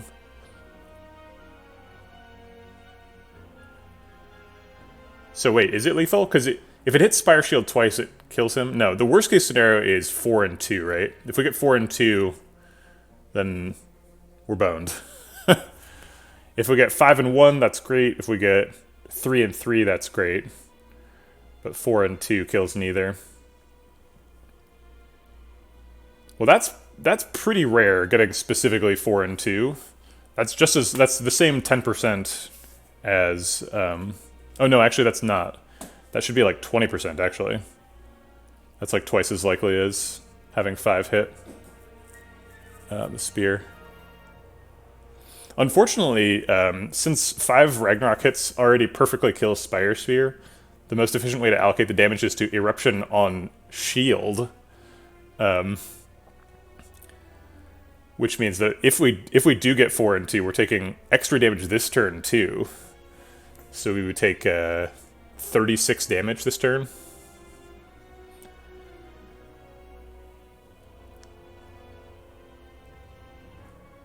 I think I'm going to do it.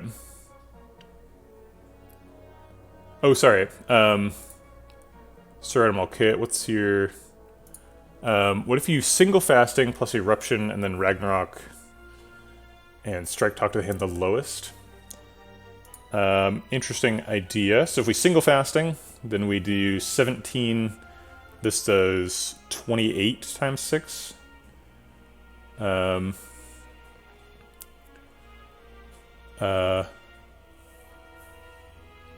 feel like 28 times 6 is too low, right?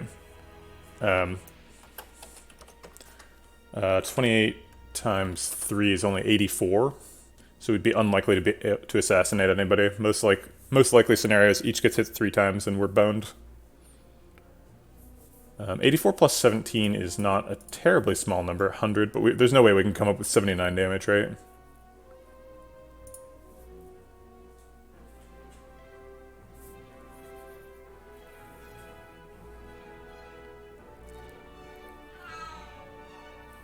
It's 168 total damage, but it's only 84 average damage to an individual target.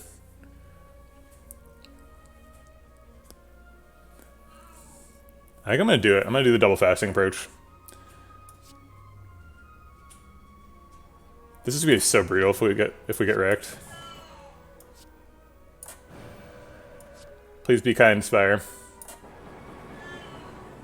I'll take that. I'll take that.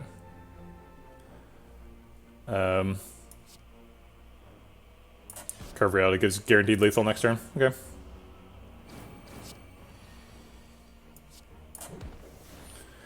Well, not the best Spire Elites fight I've ever had. That was stressful. Yikes.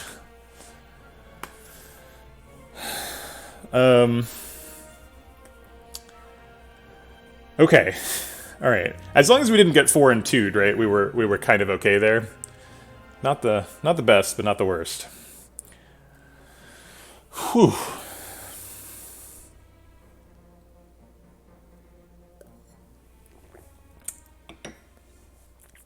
This game is exactly the right amount of hard, because it takes me so much work to get to Act 4 that even though I do it almost every day, I still I get some adrenaline. I'm shaking a little bit. It's great. I love it.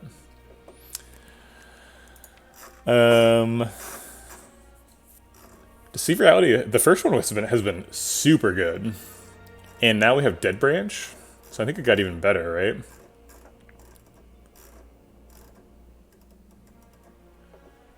Four and 2 is probably the same result because you still get lethal on 2.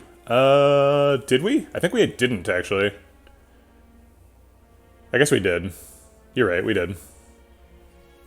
No, actually, 4 and 2 would have meant we'd take 50% more damage. Yeah, exactly.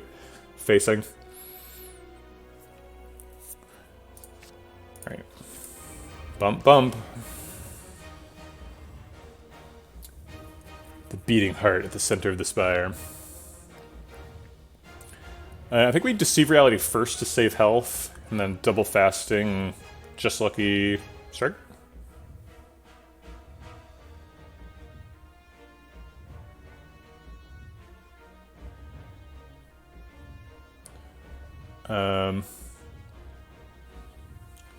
I'm trying to understand what you're saying, Sir Animal, but I definitely don't think it's true. Is it true?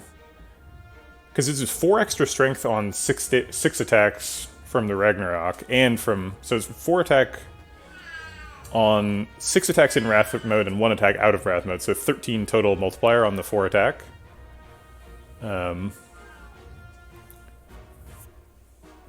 Yeah, I don't know. I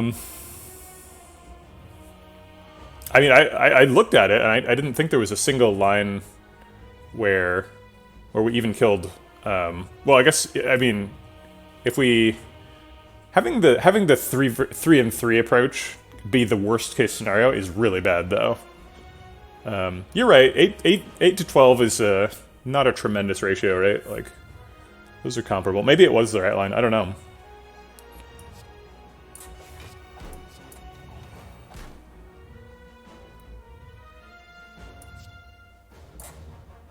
Ragnarok next turn seems good. I'll get rid of the Consecrate. We want to find Talk to the Hand.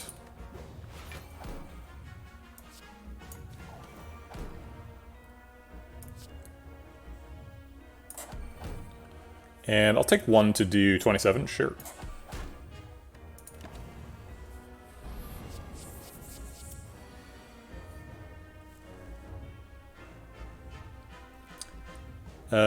Deceive Reality double safety seems like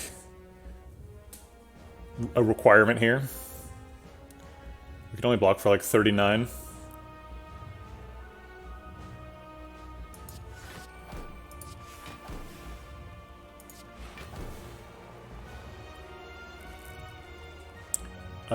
Collect gives us an energy next turn and a Dead Branch roll. Both next turn and this turn.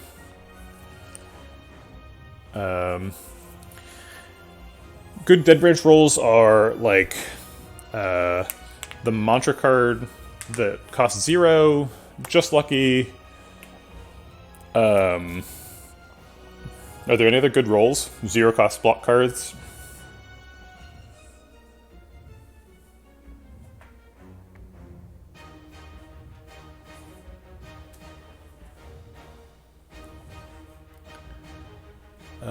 Well, I think it's better than anything else we can do, right? It doesn't really matter if it's good or not. I think it's good enough to do.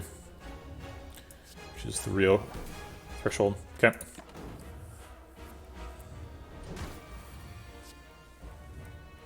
Found the Talk to the Hand.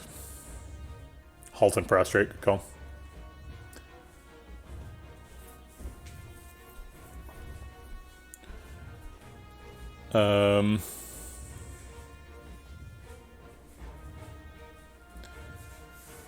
Well, we're in some stuff here. Let's talk to the hand first, both to develop it and to see what Dead Branch generates. Gonna need something good.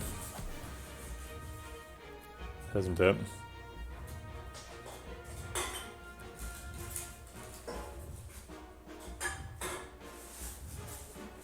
I believe we've died. That's true. Miracle. Save me. Establishment. Well, that doesn't save us.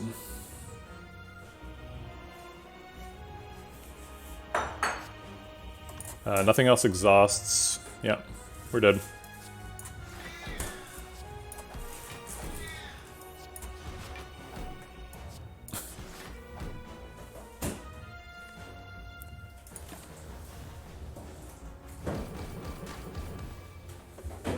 Darn. Oh, the heart.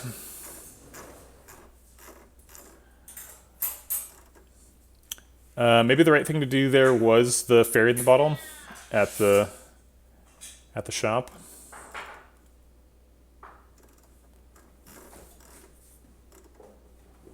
Man, the heart is tough. We did draw 3 statuses, right?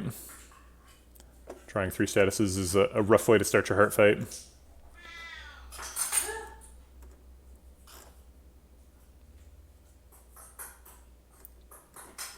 Yeah, we had the stats, we just didn't draw any block cards. We had plenty. 4 defense, 2 vigilance, 2 deceive realities, 2 talk to the hands, just lucky. plenty of stuff we could have done. You think Fairy would have won us the fight? Maybe. Definitely would have survived that turn.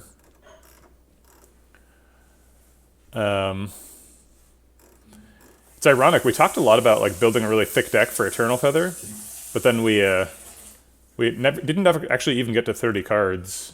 And sure enough, on turn 2 in the Heart Fight, we drew 3 statuses and died. Actually, no, we didn't draw 3 statuses. We only drew 1 status. How many? I'll need to watch the VOD for this. We didn't draw 3. The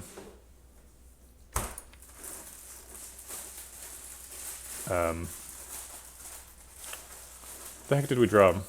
We got checkmated on turn 2 for sure, but I'm not sure what exactly happened. Played turn 1 pretty reasonably, I think. Wasn't really any choice we could make in the Heart Fight. We did lose quite a bit of health to the Spire elites. We had kind of a rough Act 4. Really tough turn 1 against the Spire elites that people are still talking about in chat.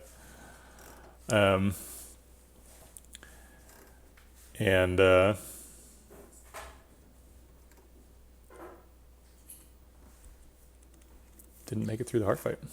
Darn.